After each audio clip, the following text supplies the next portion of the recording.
தேவன் நம்மளோடு கூட பேசுகிற வேத வசனத்தை வாசிப்போம். முதலாவது யாத்திரையாகமத்தின் புஸ்தகம். இந்த வருடத்திலே தேவன் நமக்கு கொடுத்த வாக்குத்தத்தமான வசனம் யாத்திரையாகமத்தின் புஸ்தகம் 34ஆம் அதிகாரம் 10வது வேத வசனம். இதெல்லாம் உங்களுக்கு மனப்பாடமா வந்திருக்கும். ஆமென் என்று சொல்லுவோம். சொல்லுங்க, இதோ நான் ஒரு, எல்லாரும் சேர்ந்து சொல்லுவோம், இதோ நான் ஒரு உடன்படிக்கை பண்ணுகிறேன், பூமி எங்கும்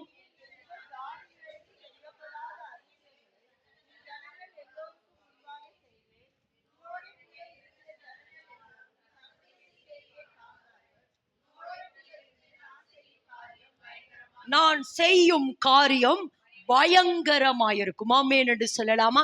தேவன் நம்மளோடு கூட தொடர்ந்து பேசிக்கொண்டே வருகிறார். இந்த வருடம் கர்த்தருடைய செய்கைகளை காண்பீர்கள். ஆமென் என்று சொல்லாம, இந்த வருடம் கர்த்தருடைய செய்கைகளை காண்பீர்கள் அப்படின்னு சொல்றாரு. ஒண்ணு. ரெண்டாவது, அந்த காரியம் எப்படி இருக்குமாமா? பயங்கரமாயிருக்கும். எல்லாரும் ஆமென் என்று சொல்லுங்க. ஆமா, இந்த வார்த்தை ரேமா வார்த்தை ஆண்டவர் உங்களுக்கு சொல்றாரு. கர்த்தர் உங்களுக்கு செய்கிற காரியம் எந்த ஜாதியார் இடத்துல செய்யப்படாத பயங்கரமான ஒரு காரியம், பயங்கரமான ஒரு காரியம், பயங்கரமான ஒரு காரியம், பயங்கரமான ஒரு காரியம். ஆமென் என்று சொல்லலாமா? ஆமா, இந்த சத்தியத்தை கேட்கிற உங்களுக்கு நான் சொல்லுகிற ஒரு வார்த்தை என்னன்னா, உங்களுக்கு, நீங்க இந்த சத்தியத்தை கேட்கிறபடி நான் சொல்றேன், தேவனாலே விசேஷமாய் தெரிந்து கொள்ளப்பட்டவங்க. உண்மைம்மா.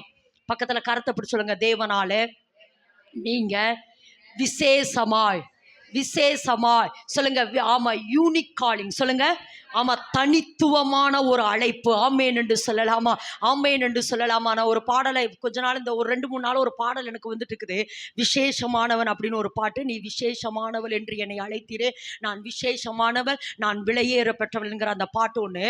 அதில் ஒரு வார்த்தை இருக்கு, உலகம் காணாத ஏதோ ஒன்றை நீர் எண்ணில் கண்டீர். அந்த பாட்டுல ஒரு வரி இருக்கு, உலகம் காணாத ஏதோ ஒன்றை எண்ணில் கண்டீர். ஒன்று, உலகம் பார்க்காத ஏதோ ஒன்றை எண்ணில் நீர் கண்டீர். ஒருவேளை கர்த்தர் சித்தமான அடுத்த முறை அந்த பாடலை நம்ம பாடுவோம். இதை எதுக்கு சொல்றேன்னா, சொல்லுங்க, என் மேல சொல்லுமா, என் மேல நான் திரும்பவும் சொல்லுவேன். ஆமா, இன்னைக்கு காலையில நான் எழும்புற பொழுதே கர்த்தர் ஒரு வார்த்தையோட என்னை எழுப்பினார். எப்படி தெரியுமா?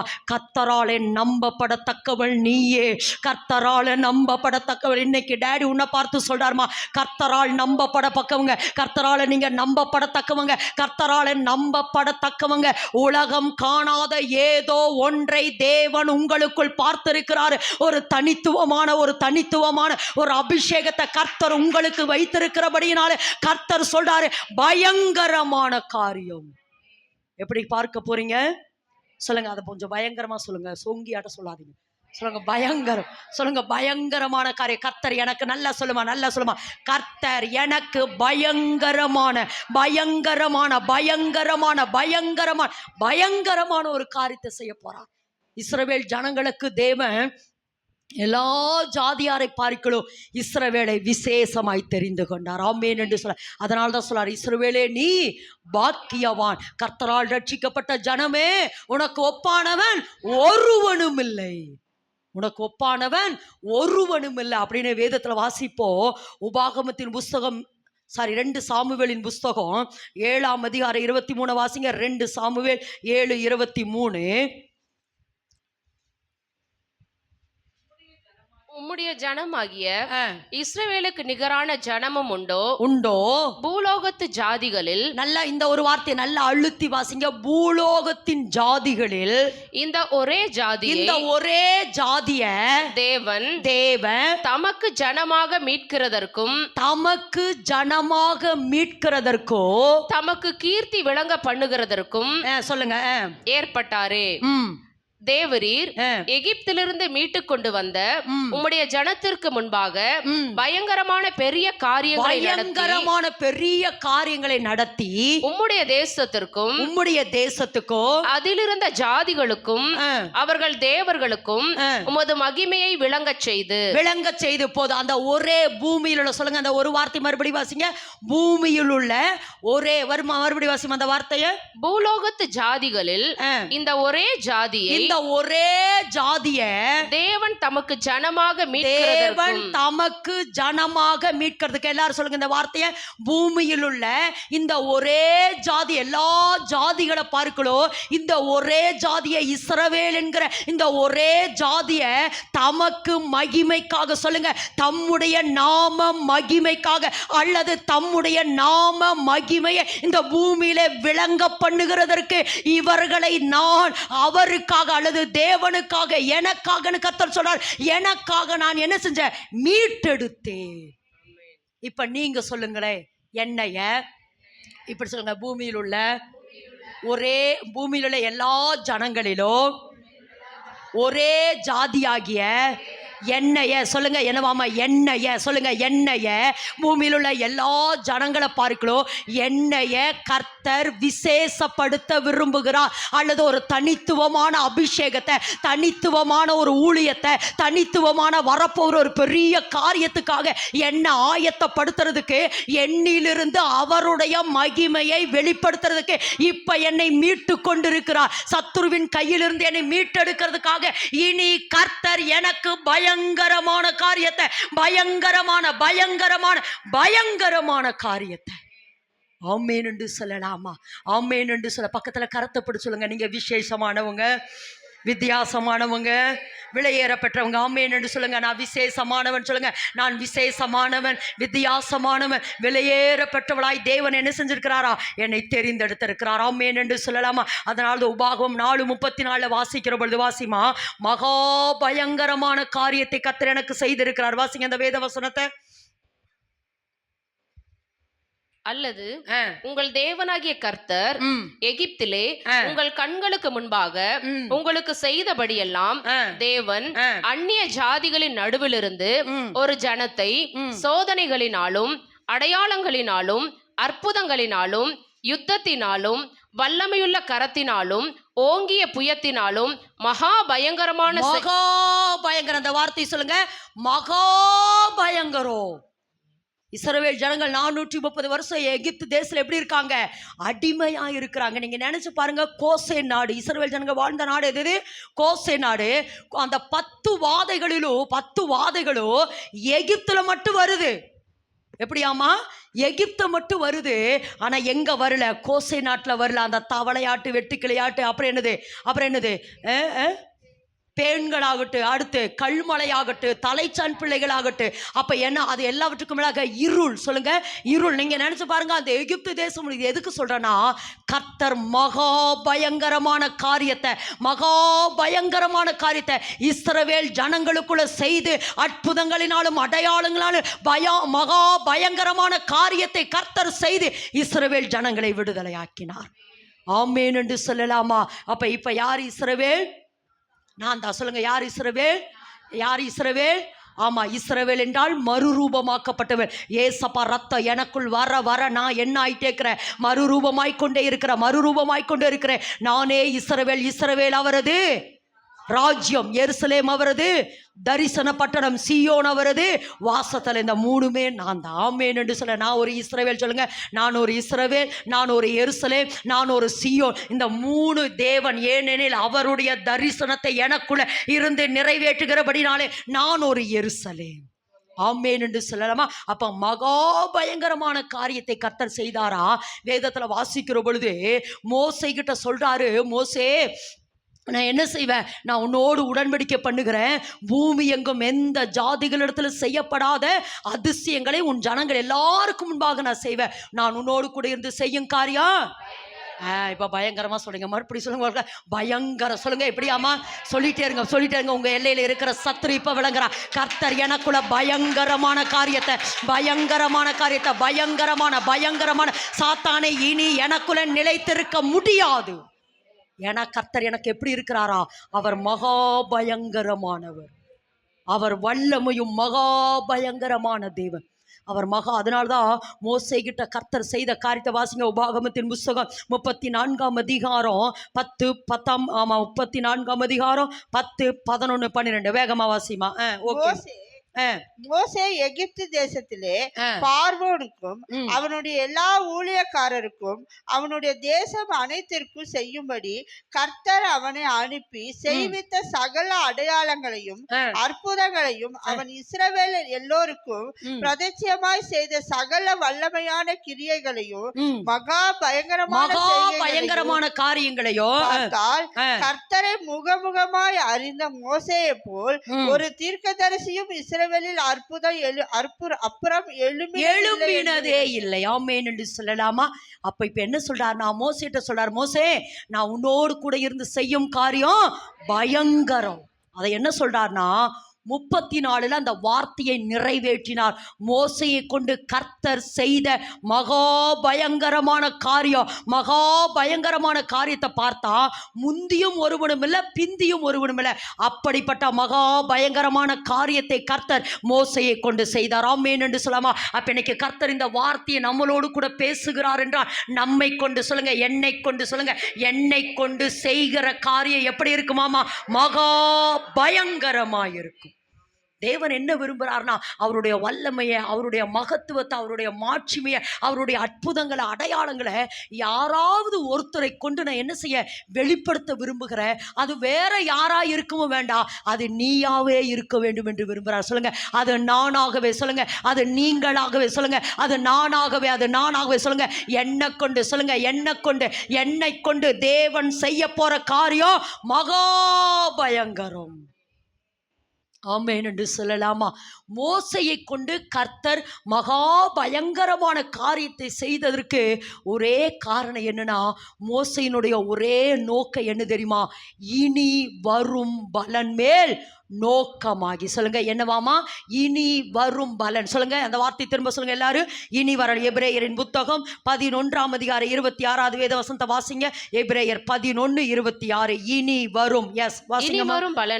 இனி வரும் பலன் மேல் நோக்கமாயிருந்து எகிப்தில் உள்ள பொக்கிஷங்களிலும் கிறிஸ்துவ நிமித்தம் வரும் நிந்தையை அதிக பாக்கியமென்று எண்ணினான். இந்த இடத்துல வாசிக்கிறோம் இனி வரும். அதாவது மோசை குறித்து வாசிக்கிற பொழுது மோசே அழகுள்ள பிள்ளை என்று கண்டு அவனை தாயாய் ஒழித்து வைத்தார், இதெல்லாம் நம்ம வாசிக்கிறோம். ஆனா மோசையினுடைய ஒரே டார்கெட் என்ன தெரியுமா? இனி வரும் பலன் மேல் நோக்கமாகி. ஆமென் என்று சொல்லாமா? இன்னைக்கு கர்த்தர் சொல்றாருமா, உங்க வாழ்க்கையில கர்த்தருடைய செய்கை வெளிப்பட வேண்டும் என்றால் எல்லாரும் ஆமென் என்று சொல்லுங்க. உங்க வாழ்க்கையில சொல்லுங்க, என் வாழ்க்கையில கர்த்தருடைய செய்கை வெளியரங்கமாக வேண்டுமென்றால், அல்லது கர்த்தர் என் வாழ்க்கையில அவரது செய்கையை வெளிப்படுத்தணும்னா நான் என்னவா மாறணும்? இனி வரும் பலன். சொல்லுங்க, இனி வரும் பலன் மேல நான் நோக்கமாகணும். ஆமென் என்று சொல்லுங்க. இனி வரும் பலன் மேல நான் எப்படி இருக்கணும்? நோக்கமான. இதுவரைக்கும் கடந்து வந்ததில்ல. இனி கர்த்தர் எனக்கு என்ன வைத்திருக்கிறார், அல்லது கர்த்தர், நான் அதனால தான் முதல்லையே சொன்னேன், இந்த சத்தியத்தை நீங்க கேட்கிற எல்லாரும் இன்னும் விசுவாசி இல்லை. சொல்லுங்க, பக்கத்துல கருத்தை பிடிச்சி சொல்லுங்க, இன்னும் நீ விசுவாசி இல்லை, குழந்தையும் இல்லை. ஆமா, குழந்தை போல இல்லை என்ன சொல்லுங்க, குழந்தைய போல. ஆமா, எறும்பு கடிச்சிருச்சு, பூராங் கடிச்சிருச்சு, பள்ளி கடிச்சிருச்சு, அப்படியெல்லாம் இல்லைம்மா. சாத்தானுக்கு ஆமா சவால் விடுகிற தண்டாயுதமாகும். இதுதான் இந்த இடம் தான். நீ ஒரு தண்டாயுதமாகும், அஸ்தராயுதமாகும். ஜனங்களை, ஜாதிகளை, சாத்தானின் வல்லமைகளை நொறுக்குகிற வல்லமையும் பிராணியும் உள்ளவன். அப்படி உங்களை பார்க்கணும். ஆமென் என்று சொல்லுவான். ஆமா எறும்பு கடிச்சிச்சு, பூராங் கடிச்சிச்சு, பள்ளி கடிச்சிச்சு, அப்படி இல்லை. பாம்பு வந்தாலும் கூட, இப்ப பாட்டை பாடினமே, பாம்பு வந்தாலும் மிதிக்கிறதற்கு அதிகாரம். ஆமென் என்று சொல்லாமா? ஆமா பாம்பு வந்தாலும், அதை தேள் வந்தாலும் அதை எடுத்து மிதிக்கிற அதிகாரம் அந்த அபிஷேகத்துக்குள்ள கர்த்தர் தருகிறார். ஆமென் என்று சொல்லலாமா? ஆமென். அப்ப இன்னைக்கு கர்த்தர் அதைத்தான் சொல்றாரு. சொல்லுங்க, இனி வரும் பலன் மேல் நல்லா நோக்கமா சொல்லுங்கம்மா. இனி வரும் சொல்லிட்டாங்க. இனி வரும் பலன் மேல் நோக்கமாகி. அதாவது இனி வரும் பலன் மேல் நம்ம எப்படி நோக்கமாகணும், அதற்கு தேவன் நம்மளிடத்துல என்ன எதிர்பார்க்கிறார், அப்படி எதிர்பார்க்கிற பொழுதுதான் கர்த்தருடைய செய்கை நம்ம வாழ்க்கையில வெளிப்படும். ஆமென் என்று சொல்லாமா? மோசையை குறித்து அப்படியே கொஞ்சம் நம்ம அப்படியே பின்னாடி போய் திரும்பி பார்த்து, அதுக்கப்புறம் மோசை என்ன செய்தார், மோசை இனி வரும் பலன் மேல் நோக்கமாகறதுக்கு எதை டெடிகேட் பண்ணினார் என்பதை குறித்து தான் தேவன் இன்றைக்கு நம்மளோடு கூட பேச போகிறார். அது ஏற்கனவே நமக்கு தெரியும். மோசே எப்படி அழகுள்ள பிள்ளை என்று கண்டு, அதாவது தேவன் மோசே என்ன செய்யறாரு, அழைக்கிறாரு. மோசே என்ன செய்யறாரு, மீதி எந்த வனாந்தரம், மீதியான் வனாந்தரம் தானே, அந்த வனாந்தரத்தில் இருக்கிற பொழுது கர்த்தர் யாரை அழைக்கிறாரு, மோசையை அழைக்கிறாரு. எப்படி அழைக்கிறாரு, என் ஜனங்களை மீட்டெடுக்கிறதுக்காக பாலும் தேனும் ஓடுகிற ஜனங்களை விடுதலை ஆக்கிறதுக்கும் நான் அழைக்கிறேன்னு சொல்லி என்ன செய்யறாரு, மோசையை அழைக்கிறார். மோசையை அழைச்சோன்னா உடனே நான் ரெடி ஆண்டவர் அப்படின்ட்டு வந்தாரா, வரல. எத்தனை சாக்கு போக்கு சொன்னாரு, 7 சாக்கு போக்கு சொன்னார். எத்தனை சாக்கு போக்கு சொல்றாரு, 7 சாக்கு போக்கு. என்னை நம்ப மாட்டாங்க ஆண்டவரே, நான் வரமாட்டாண்டவரே, நான் திக்குவாய் வந்தனா ஆண்டவரே அப்படின்னு சொன்னார். கடைசியில சொல்லிட்டாரு, யாரையாவது அனுப்பிடுங்க, என்னை விட்டுருங்கன்ட்டார். என்ன சொன்னாரு, யாரையாவது அனுப்பிடுங்க, என்னை விட்டுருங்கன்னாரு. தேவன் கோபம் மூண்டவராகி, இல்ல மோசே நீதான் வேணும், உனக்கு நான் ஹெல்ப்புக்கு யாரை அனுப்புறேன், ஆரோனை அனுப்புறேன்னு சொல்லி என்ன செய்யறாரு, மோசையை கர்த்தர் என்ன செய்யறாரா, ஊழியத்துக்கு அழைக்கிறார். அப்படி அழைத்து கொண்டு வராரு. அப்படி அழைத்து கொண்டு வந்து என்ன செய்யறாரு, எகிப்துல போய் நிறைய அற்புதங்களை அடையாளங்களை செய்து மோசையை என்ன செய்யறாருன்னா வெளியில கொண்டு வராரு. மோசே ஷார்ட் டெம்பர் அப்படின்னு என்னது, சீக்கிரம் கோபப்பட்டவர், சீக்கிரம் உணர்ச்சி வசப்படுகிறவர். சீக்கிரத்தில் என்ன செய்யறாரு, இது மோசையினுடைய முன்னிலைமை. இதை சொல்ற, மோசையினுடைய முன்னிலைமை. இந்த மோசை தான் இனி வரும் பலன் மேல் என்னானாரு நோக்கம். ஷார்ட் டெம்பர், உடனே கோவப்பட்டுருவாரு. ஏன்னா மோசை வளர்க்கிற பொழுதே ஒருவேளை அவ தாய் சொல்லி, அவங்க யாரு தாய் சொல்லி கொடுத்துருப்பாங்க, இதுதான் நம்ம ஜனம், இதுதான் நம்ம ஜனம். அப்போ ஒரு நாள் மோசை அரண்மனையிலேருந்து என்ன செய்யறாரா, சுத்தி பார்க்க வராரு. அங்க 2 பேர் சண்டை போட்டுருக்கிறாங்க. யாராவது ஒரு எகிப்தியனும் ஒரு இஸ்ரவேலும் என்ன செய்யறாங்க, சண்டை போட்டுக்கிற பொழுது இவர் என்ன செஞ்சார், சட்டுன்னு போய் கொன்னுட்டார். சட்டுன்னு போய் அவனை கொண்டு என்ன பண்ணிட்டாரு, புதைச்சிட்டாரு. அப்ப கர்த்தர் அப்ப இந்த கொலகாரந்து நமக்கு தேவைன்னு நினைச்சிருப்பாரு. இல்லை எதுக்கு தெரியுமா, சின்னதுல இவ்வளவு வைராக்கியம் ஜனத்துக்கு, அதைத்தான் கர்த்தர் பார்ப்பார். கொஞ்சத்துல அந்த மீதி யாரு, கிதியோனும் அப்படித்தான், கோதுமையை தப்பு வச்சையல, நீதான் எனக்கு தேவை. இப்படி பண்ணுன உடனே மோசே நீதான் அப்படின்னு சொல்லி கர்த்தர் மோசையை பிடித்து கொண்டார். ஆமென் என்று சொல்லாம. அப்ப உடனே அவன் என்ன செஞ்சா, கொன்னுட்டார். உடனே கொண்டு ஒரு எகிப்தியன் என்ன செஞ்சாரு, அந்த மண்ணுல என்ன செஞ்சாரு, புதைச்சு போட்டுட்டாரு. புதைச்சு போட்டதுக்கு அப்புறம் இது யாருக்கு தெரியுது, பார்வோனுக்கு தெரியுது. இவன் என்ன செஞ்சாரு, ஓடி வந்துட்டாரு. இதெல்லாம் நமக்கு தெரிந்த சம்பவங்கள். ஆனா அடிக்கடி மோசைக்குள்ள ஒரு ஒரு ஒரு வீக்னஸ் என்னன்னா, அடிக்கடி கோபப்படுற ஒரு மனுஷன். இந்த மோசை எப்படிப்பட்டவராமா, வேதத்திலிருந்து நம்ம வாசிச்சோம் அப்படின்னு சொன்னா, இன்னொரு வேத வசனத்தை வாசிங்க பார்க்கலாம். ஆமா, உபாகமத்தின் புஸ்தகம், யாத்திராமத்தின் புஸ்தகம் 32:19 வாசிங்க. மோசே கோபம் கொண்டு, ஆமா அந்த கோபம் கொண்டுதான் அந்த இதைய உடைக்கிறார். வாசிமா. அவன் பாளையத்துக்கு சமீபித்து அந்த கன்று குட்டியையும் நடனத்தையும் கண்டபோது மோசே கோபம் உண்டவனாகி, மோசே என்ன செஞ்சாராமா, கோபம் உண்டவனாகி. இன்னொரு இடத்துல அந்த இவங்க யாரு, கோராரின் புத்திரர் எல்லாம் இவனுக்கு விரோதமாய் பேசுற பொழுது மோசே கடுங்கோபமானான்னு இருக்கு அந்த இடத்துல. மோசே எப்படிப்பட்டவராமா, கடுங்கோபமானவர். ஆனா நீங்க வேதத்துல வாசித்தீங்கன்னா, இப்ப என்ன செய்யறாருன்னா, ஆண்டவர் சொல்றாரு, இஸ்ரவேல் ஜனங்களை அழைச்சிட்டு வர சொல்றாரு. அப்படி எல்லாம் வராரு. அப்போ வந்து இந்த யாத்திரம் 19 மேல ஏறாரு பாருங்க. அதாவது தேவன் சொல்றாரு, மோசே நான் உன்கிட்ட பேசணும், கொஞ்சம் நீ மேல ஏறி வாப்பா அப்படின்னு சொல்ற பொழுது, யாத்திராமத்தின் புஸ்தகம் 19ஆம் அதிகாரம் 3வது வேத வசனத்தை வாசிங்க. 19:3. மோசே தேவனிடத்துக்கு ஏறி போனாரு. கீழே பாருங்க 32:15 வாசிமா. 32:15. எப்ப 19:3 ஏறினவரு, 19:20 அப்படியே நீங்க கணக்கு போட்டு பாருங்க, கிட்டத்தட்ட 13 அதிகாரம். அதாவது இந்த 13 அதிகாரம் எழுதுகிறதுக்கு மோசே எங்கதான் இருந்தார்னா, மலை மேலதான் இருந்தார். எங்கதான் இருந்தாரு, மலை மேலதான் இருந்தார். 32:15 வாசிமா. பின்பு மோசே மலையிலிருந்து இறங்கினார். போதுமா, இங்க இப்ப என்ன பாருங்க, 19 ஏறாரு. எத்தனை முறை ஏறாரு, 19 ஏறிடுவாரு. எப்பதான் இறங்குறாரு, 32. அப்ப இத்தனை கிட்டத்தட்ட 13 அதிகாரம் தேவனோட முகமுகமாய் என்னவாமா, முகமுகமாய் சஞ்சரித்த மோசே, முகமுகமாய் பேசிக்கொண்டிருந்த மோசே முகமுகமாய் தேவனோட. அதாவது நம்ம என்ன சொன்னா, கற்பனையை மட்டும்தான் உடைச்சாருன்னு சொல்லி, ஆனா கற்பனையை மட்டும் உடைக்கலையா. அதாவது தேவன் இந்த ஆசாரிப்பு கூடாரத்தை கட்டுற ஒரு பெரிய பிளான மோசைகிட்ட, ஏன்னா நீங்க இந்த அதிகாரம் எல்லாம் மோசை கிட்ட சொல்றாரு, இந்த ஆசாரிப்பு கூடாரத்தை எப்படி கட்டணும், நீ அது வெளிப்பிரகாரத்தை எப்படி கட்டணும், பிரகாரத்தை எப்படி கட்டணும், மகா பரிசுத்த ஸ்தலத்தை எப்படி கட்டணும், அப்படி ஒன்னொன்னா பிளான கொடுக்கிறார். அத்தனை பிளானையும் வாங்கிட்டு மோசே வராரு. நீங்க நினைச்சு பாருங்க, எத்தனை 13 அதிகாரத்துல முகமுகமா, அப்ப எவ்வளவு மறுரூபமாயிருக்கோன்னு. ஆனா கீழே வந்துதான் கோபம் உண்டவராகி என்ன செஞ்சாரா, உடைத்து உடைத்து, அது ஒரு இடத்துல இருக்கு, ஓங்கி எறிந்தா. அந்த வசனத்துல இருக்கு 32:19 நினைக்கிறேன். வாசிமா. ஓங்கி எரிந்துன்னு இருக்கும். ஓங்கி எரிந்து உடைத்து போனான்னு இருக்கும். இருங்க. உபாகமத்துல பாருங்களேன். உபாகமம் 9:17 வாசிமா. 9:17. அப்பொழுது நான் என் 2 கைகளிலும் இருந்த அந்த 2 பலகைகளையும் ஓங்கி எறிந்து. எப்படியாமா அந்த வார்த்தை எப்படி மாமா? அதாவது மோசே, நான் திரும்ப சொல்றேன், அந்த எத்தனை யாத்திராம 19 மேல ஏறாரு. மேல 19:3 மலையின் மேல் ஏறினான் இருக்கும். கீழே 32:15 தான் கீழே இறங்குறாரு. அப்படி இறங்குற பொழுது இத்தனை அதிகாரத்துக்குள்ள இருக்கிற அத்தனை சம்பவங்களையும் தேவனும் மோசையும் கிட்டத்தட்ட 40 நாள் தேவனோட இருக்கிறாரு. அப்படி இருக்கிற இவர், தேவனுடைய மகிமை இவருக்குள்ள வர என்ன வந்திருக்கணும்? மறுரூபம் வந்திருக்கணுமே. மறுரூபம் வரல. மறுரூபம் வந்திருக்கும். ஆனா வரல. இப்ப கீழே வராரு. இஸ்ரவேல் ஜனங்கள் எல்லாம் என்ன பண்றாங்க?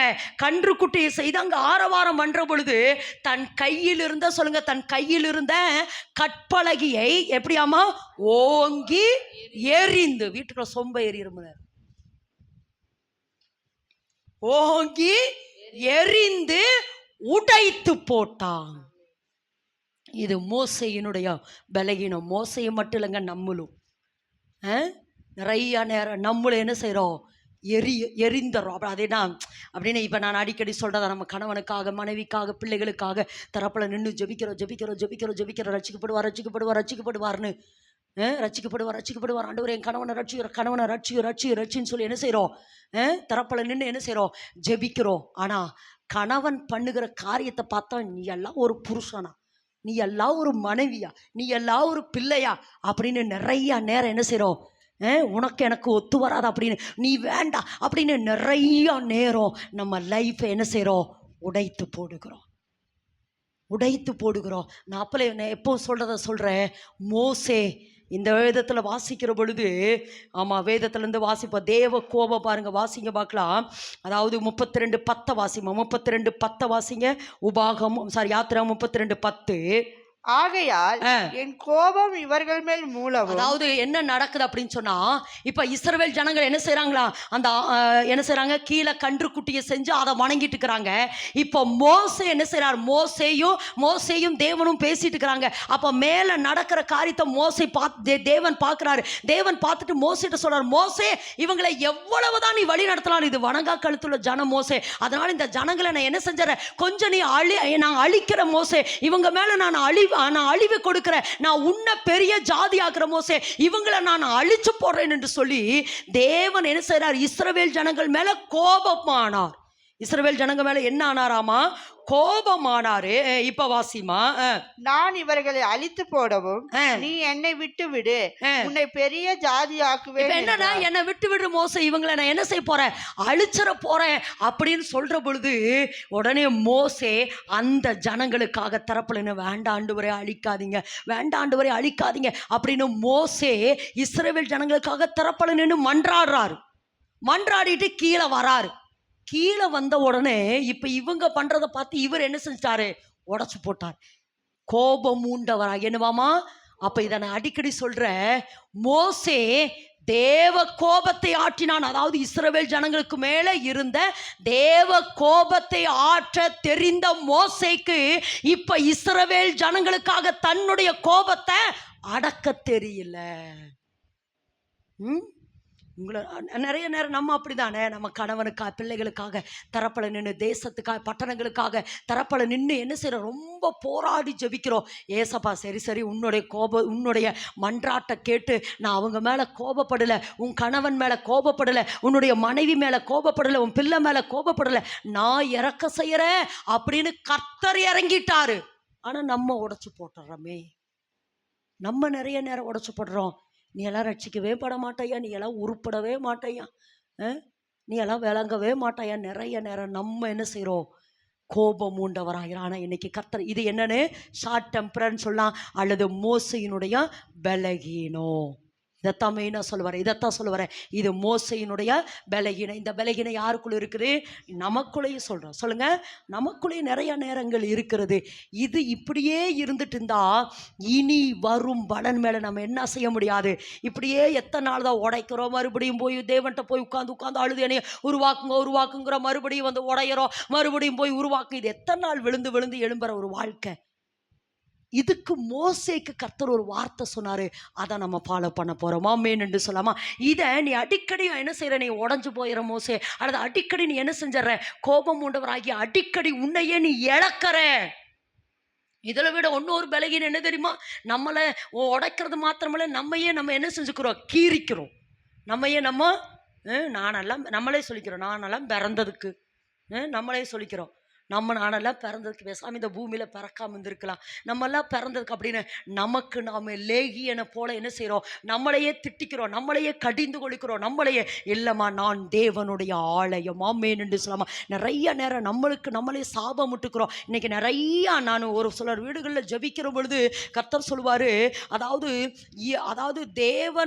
தேவன் ஒருபோது நம்மளை சாபத்துக்குள்ளாக்க மாட்டார். அப்படியே இருந்தாலும் அது தேவ கோபமான சாபமாகும். ஒருவேளை மனிதர்களுடைய சாபம், சாத்தானுடைய சாபங்களை கூட நீக்கலாம். ஆனா நமக்கு நாமே போடுகிற சாபம் இருக்கு பாருங்க. நான் நல்லா எழும்ப மாட்டேன், நான் நல்லா இப்படி சொல்ல மாட்டேன், இந்த வியாதியிலேயே நான் செத்து போயிடுவேன், இந்த கடன்லேயே நான் செத்து போயிடுவேன், இதெல்லாம் நமக்கு நாமே போடுகிற சாபம். நான் அடிக்கடி சொல்கிறேன், நிறையா நேரங்கள் சாத்தான் எதை பயன்படுத்துகிறான், நம்ம நாவை பயன்படுத்துகிறான். எதை பயன்படுத்துகிறான்? நம்ம நாவை பயன்படுத்தி நம்மையவே அவன் சபிக்க வைக்கிறான். நம்ம நாவை. ஏன்னா தேவனால் ஆசீர்வதிக்கப்பட்ட சந்ததி நம்ம, தேவனால விலையேற பெற்ற சந்ததி நம்ம. ஆனால் நம்ம நாவை பயன்படுத்தி ஒன்று நம்மை சபிக்க வைக்கிறா, இல்லது நம்ம வாயை கொண்டு நம்ம கணவனை சபிக்க வைக்கிறா, நம்ம வாயை கொண்டு நம்ம மனைவியை சபிக்க வைக்கிறா, நம்ம வாயை கொண்டு பிள்ளைகளை என்ன செய்கிறா, சபிக்க வைக்கிற. எரும மாடு பண்ணி அப்படி இப்படினாலே திட்டுறமே, எதுக்கு தெரியுமா? நாளைக்கு அதே மாதிரி எரும மாடா பண்ணியா பிள்ளைய திரியும். ரொம்ப சிரிக்கிறீங்க பாருங்க. இயேசுவின் நாமத்தில் சொல்லுமா, இயேசுவின் நாமத்தில் என் நாவு. ஏன்னா இப்போ ரொம்ப வேற ஜெபிக்கிறேன், நாவு அக்கினி. ஆமாம் போட்டா, ஆமாம் ரேமியாட்ட சொல்கிறாரு, உன் ஜனங்களை விறகு, ஆமாம் உன்னை என்ன வாக்குவேன், அக்கினி ஆக்குவேன். அப்போ எதை சொல்லுமா? அதனால் அதை ரொம்ப இன்னைக்கு இதெல்லாம் நம்மளுடைய பலகீனம். அதுக்காக நான் சொல்கிறேன், என்னையும் நான் தாழ்த்துறேன், என்னையும் ஒப்பு கொடுக்குறேன். இதெல்லாம் நமக்குள்ள இருக்கிற நிறையா பலகீனம். மோசே நிறைய முறை அப்படி கோபம் மூண்டவரானான். நிறைய ஒரு இடத்துல சொல்லு, கடுங்கோபமானான் மோசே. எப்படி மாட்டான், ஆனால் மோசே இப்படி கோபமானவன். ஆனால் தேவன் மோசை குறித்து சாட்சி கொடுப்பார். என்னவாமா? மிகுந்த சாந்தம் உள்ளவன். வாசிங்க பார்க்கலாம் அந்த வேத வசனத்தை. உபாகமத்தின் புஸ்தகமா அது? என்னாகமத்தின் புஸ்தகம். அவன் மிகுந்த சாந்தம் உள்ளவன். வாசிங்க பார்க்கலாம் அந்த வேத வசனத்தை. சாந்த குணமுள்ளவன் எங்கும் இல்லை. என்னாகமத்தில் இருக்கோ? வாசிங்க 12ஆம் அதிகாரம் 3வது வேத வசனம். என்னாகமம் 12:3. வேகமா. பூமியில் உள்ள சகல எப்படியாமா? பூமியில் உள்ள எப்படியாமா? இதை நான் எப்படி தெரியுமா நான் விளங்கிக்கின்றேன்? என்னதான் இருந்தாலும் கீழே விழுந்தாலும் மீசையில மண்ணோட்டலிங்கிற மாதிரி மோசே என்னதான் வந்து கோபம் உண்டவனா இருந்தாலும் கூட தேவன் மோசையை விட்டு கொடுக்க விரும்பவே இல்லைங்க. ஏன்னா மோசே தேவனுடைய தாசன். இங்க இடத்துல மட்டுமா சொல்றாரு, ஒரு அந்த அதிகாரத்துல தான் யாரு, எத்தியோப்பியாவினுடைய மனைவியை, எத்தியோப்பியா ஸ்திரியை மோசே விவாகம் பண்ணினது நிமித்தம் யாராரு, ஆரோனும் மிரியாவும் சொந்த அண்ணனும் சொந்த அக்காவாது. சொந்த அண்ணனும் அக்காவும். மோசே தானே 3வது. சொந்த அண்ணனும் அக்காவும் என்ன செய்யறாங்க, முறுமுறுக்கிறாங்க. அப்படி முறுமுறுக்கிற பொழுது வாசிங்க 7வது வேத வசனத்தை வாசிங்க. என் தாசனாகிய மோசேயோ அப்படிப்பட்டவன் அல்ல. என் வீட்டில் எங்கும் உண்மையுள்ளவன். சொல்லுங்க இந்த வார்த்தை சொல்லுங்க, என் வீட்டில் எங்கும். இந்த உண்மையுள்ளவன் என்கிற ஒரு அர்த்தத்தை தேவன் எனக்கு ஒரு நாள் சொன்னார். உண்மையுள்ளவன் சொல்லுங்க அந்த வார்த்தை எப்படியாமா? உண்மையுள்ளவன் அப்படின்னா என்ன அர்த்தம்னா, நான் ஏற்கனவே சொன்னேன், மோசே தேவன் அழைத்த பொழுது உடனே வரல. மோசே தேவன் அழைத்த பொழுது மோசே உடனே வரல. அவன் நிறைய சாக்கு போக்கு சொல்றான். ஆனா அதே மோசே உள்ள வந்ததுக்கு அப்புறம், சொல்லுங்க உள்ள வந்ததுக்கு அப்புறம், அப்படிங்கிறதை விட களத்துல இறங்கினதுக்கு அப்புறம், மோசே ஊழியத்துக்கு உடனே வரல, ஆனா ஊழியம் என்கிற களத்துல இறங்கினதுக்கு அப்புறம் அந்த ஜனங்களை அழிப்பீர் என்றால் என்னுடைய பெயரை கிறுக்கி போடும் என்று இஸ்ரவேல் ஜனங்களுக்காக திறப்புல நின்று நின்று நின்று போராடுகிற உண்மையுள்ளவனாயிரவன் இருந்தான். திரும்ப சொல்ற, களத்துல இறங்குற வரைக்கும் அவன் சாக்கு போக்கு சொன்னான். எஸ்தரை போல இறங்கினதற்கு பின்பு செத்தாலும் சாகிறேன். அதுதான் உண்மை. தான் ஆணையிட்டதில் நஷ்டம் வந்தாலும், சொல்லுங்க, தான் ஆணையிட்டதில் நஷ்டம் வந்தால் அந்த பொருத்தனையை செலுத்தணும். அதுதான் உண்மை உள்ளவன். இந்த மோசே அப்படிப்பட்டவனா தான் இருந்தா. அதாவது ஊழியத்துக்கு வரலேன்னு சொன்ன மோசே இப்ப உள்ள இறங்கணும்னு ஆண்டவரே அந்த ஜனங்களை, ஏன்னா இந்த ஜனங்க எப்ப பார்த்தாலும் இந்த மோசையை கல்லெறியவே பார்த்தாங்க. மோசை என்ன பண்ணாங்க? வேதத்தில் இருக்கிற மோசையை கல்லெறிய பார்த்தாங்க. யாத்திராகமம் 17:4 வாசிக்கிற பொழுது இந்த ஜனங்க எப்போ பார்த்தாலும் என்னை கல்லெறியவே பார்க்குறாங்க, என்னை கல்லெறிய பார்க்குறாங்க. அப்படி இருந்தாலும் அந்த ஜனங்களுக்காக மோசே திறப்பல நின்னானாமே. அதுதான் தேவனுடைய இறுதியம். அதாவது தனக்கு ஒரு பொறுப்பு கொடுக்கப்பட்டுச்சுன்னா அந்த பொறுப்பில் செத்தாலும் சாகணும், அல்லது அந்த பொறுப்பில் நின்று தேவன் எனக்கு சொன்னதை செய்து முடிக்கும் வரை, சொல்லுங்க, எனக்கு சொன்னதை செய்து முடிக்கும் வரை நிக்கிறமே, அதுதாங்க உண்மை. ஆமென் என்று சொல்லலாமா? அதுதான் உண்மை. அப்போ என்னதான் மோசே கோபம் உண்டவனா இருந்தாலும் மோசைக்காக மோசையை தேவன் என்ன செய்யல? ஒன்று, இவங்க இஸ்ரவேல் ஜனங்ககிட்டையும் விட்டு கொடுக்கல.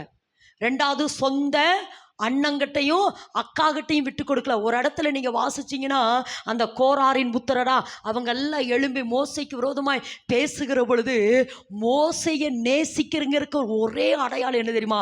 அந்த 3 குடும்பத்தார பூமி பிளந்து மோசேக்காக கர்த்தர் செய்த நியாய தீர்ப்பு. ஆமென் என்று சொல்லலாமா? மோசேக்காக கர்த்தர் செய்த நியாய தீர்ப்பு. எதுக்கு இதை சொல்றேன்னா, மோசே என்னுடைய தாசன். மோசே, ஏன்னா ஒருவேளை நம்ம நிறைய நேரம் நினைப்போம் ஊழியக்காரங்க அப்படின்ட்டு. ஆனால் நம்ம இப்படி, ஏன் இந்த ஊழியக்காரங்க இப்படி இருக்கிறாங்க, இந்த ஊழியக்காரங்க இப்படி இருக்காங்க, இந்த ஊழியக்காரங்க இப்படி இருக்காங்க, நிறைய நேரம் நம்ம என்ன செய்யணும்? ஊழியக்காரங்களுக்கு விரோதமாக பேசுகிறோமோ நினைக்கிறோமோ. ஆனால் அந்தரங்கத்தில் அவங்க எவ்வளவு கிரயம் பண்ணியிருப்பாங்க தெரியுமா?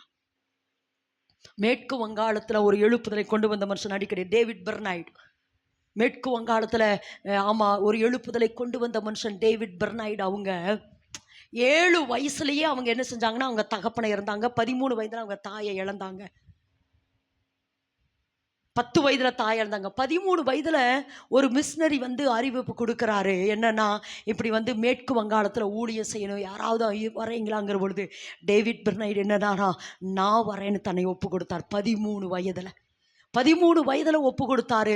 கிட்டத்தட்ட அவர் 22 வயதுல 22 வயதுல என்ன செய்யறாருன்னா, மேற்கு வங்காளத்துல போய் ஊழியம் செய்யறாரு. ஒரு பக்கம் அங்க பயங்கர, ஏன்னா இப்பெல்லாம் நிறைய வசதிகள் இருக்கு, அப்பெல்லாம் அப்படி இல்லை. அந்த ஒரு சின்ன பூச்சி, ஏன்னா அவ்வளவு மேற்கு வங்காளத்துல அவ்வளவு ஒரு கொடூர வியாதிகள் பரவற, அந்த மெயின் அந்த காலரா வியாதி, அடுத்து சரீர அவருடைய அதாவது அதனுடைய சீதோஷ நிலை எதுவுமே இந்த டேவிட் பெர்னாய்டுக்கு ஒத்துக்கல. தாயை இழந்தாரு, தகப்பனை இழந்தாரு, குடும்பத்துல யாருமே இல்லை. அவருக்கு ஒரு என்கேஜ்மெண்ட் ஆகிறதுக்காக ஜெஸ்ஸிங்கிற ஒரு பெண்ணையும் கூட என்ன பண்ணாங்க, நியமிச்சு. என்கேஜ்மெண்ட் எல்லாம் முடிஞ்சிச்சு, மேரேஜ் மட்டும்தான் நடக்கணும். ஆனா 22ல உள்ள போனாரு. மேற்கு வங்காளத்துல 7 வருஷங்க ஊழியம் பண்ணாரு. 29வது வயதிலே மரித்து போனார். இப்ப நம்மளாம் என்ன சொல்லுவோம்? 29 வயசுல வாழ வேண்டி வயதில் இப்படி செத்து போயிட்டாரேன்னு சொல்லுவோம்.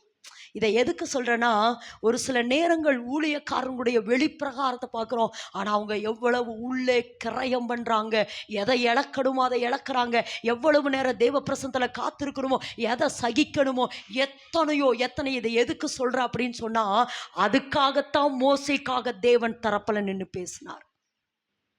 அதுக்காகத்தான் தேவன் மோசேக்காக தரப்புல, அவன் என்னுடைய தாசன், அவன் எனக்கு எங்கு உண்மையுள்ளவன், அவனை பேச எந்த நாவையும் தேவன் விட்டு கொடுக்கல. ஆமென் என்று சொல்லாமா? அப்படி 7 வருஷம் அவர் என்ன செஞ்சார்னா, அந்த மேற்கு வங்காளத்தில் ஊழியம் பண்ணினார். அங்கே இருக்கிற விஷப்பூச்சிகள், அங்கே இருக்கிற கொடூரமான வியாதிகள், கொடூர காய்ச்சல்களினால அவர் பாதிக்கப்பட்டு என்ன செஞ்சார்னா, 29 வயது, அதாவது என்கேஜ்மெண்ட் அந்த பண்ணின அந்த ஜெஸ்ஸி என்கிற பெண்ணை என்கேஜ்மெண்ட்டோடு நிறுத்திச்சு, மேரேஜ் கூட அவர் ஆகலை. 29 வயதில் அவர் என்ன செஞ்சார்னா இறந்துட்டார். அவருடைய சரித்திரத்தை திரும்பி பார்த்தவர்கள் அவர்கள் ரிசல்ட் கொடுக்குறாங்க. 70 வருஷம் நிறைவேற்ற வேண்டிய ஊழியத்தை 7 வருஷத்திலே அவர் செய்து முடித்தார். 70 வருடம் செய்ய வேண்டிய ஊழியத்தை 7 வருஷத்திலே அவர் செய்து முடிச்சுட்டார். அதனுடைய புத்தகத்தை படித்தவங்க தான் நிறைய பேர். சார்லஸ் பின்னி, வில்லியம் கேரி, இவங்க எல்லாம் அதை படித்து படித்து படித்து தான் கர்த்தருக்காக சாகவும் தன்னை ஒப்பு கொடுத்தார்கள். ஆமென் சொல்ல. இதை எதுக்கு சொல்றேன்னா, ஊழியக்காரர்கள் கர்த்தருக்காக செய்கிற கிரயங்கள். அதனால தான் மோசேயை தேவன் எங்கேயும் விட்டு கொடுக்க விரும்பல. மோசேக்காக அவன் என் தாசன், அவன் எங்கும் உண்மையுள்ளவன். ஆமென் என்று சொல்லலாமா? சரி, ஓகே, இப்போ பாயிண்ட்டுக்கு வருவோம். அப்போ இவ்வளவு பலகீனமான இந்த மோசைகிட்ட அப்பதான் கர்த்தர் என்ன சொன்னார்? சரி மோசே, ஏன்னா இந்த கற்பலையே தேவனே எழுதப்பட்டது. எப்படியாமா அந்த வேதத்துல வாசிக்கிற பொழுது, வேதத்துல வாசிப்போம் என்றால் தேவனே எழுதி என்ன செய்யறாரா? மோசை கிட்ட கொடுக்கிறாரு. தேவனே எழுதி கொடுக்கிறாரு. வாசிக்க பார்க்கலாம் அந்த வேத வசனத்தை. 16வது வேத வசனத்தை வாசிமா. 16 உபாகமத்தின் புஸ்தகம். சாரி வாசிமா வாசிங்க.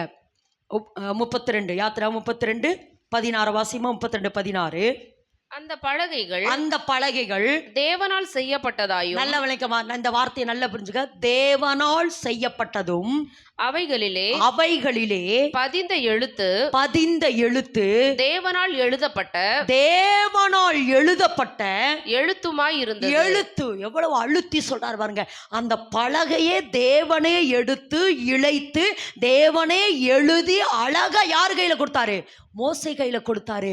ஆனா மோசே இஸ்ரவேல் ஜனங்க பண்ற காரியத்தை பார்த்து கோபம் உண்டவராகி ஓங்கி எரிந்து அந்த கற்பலை என்ன செஞ்சிட்டாரு?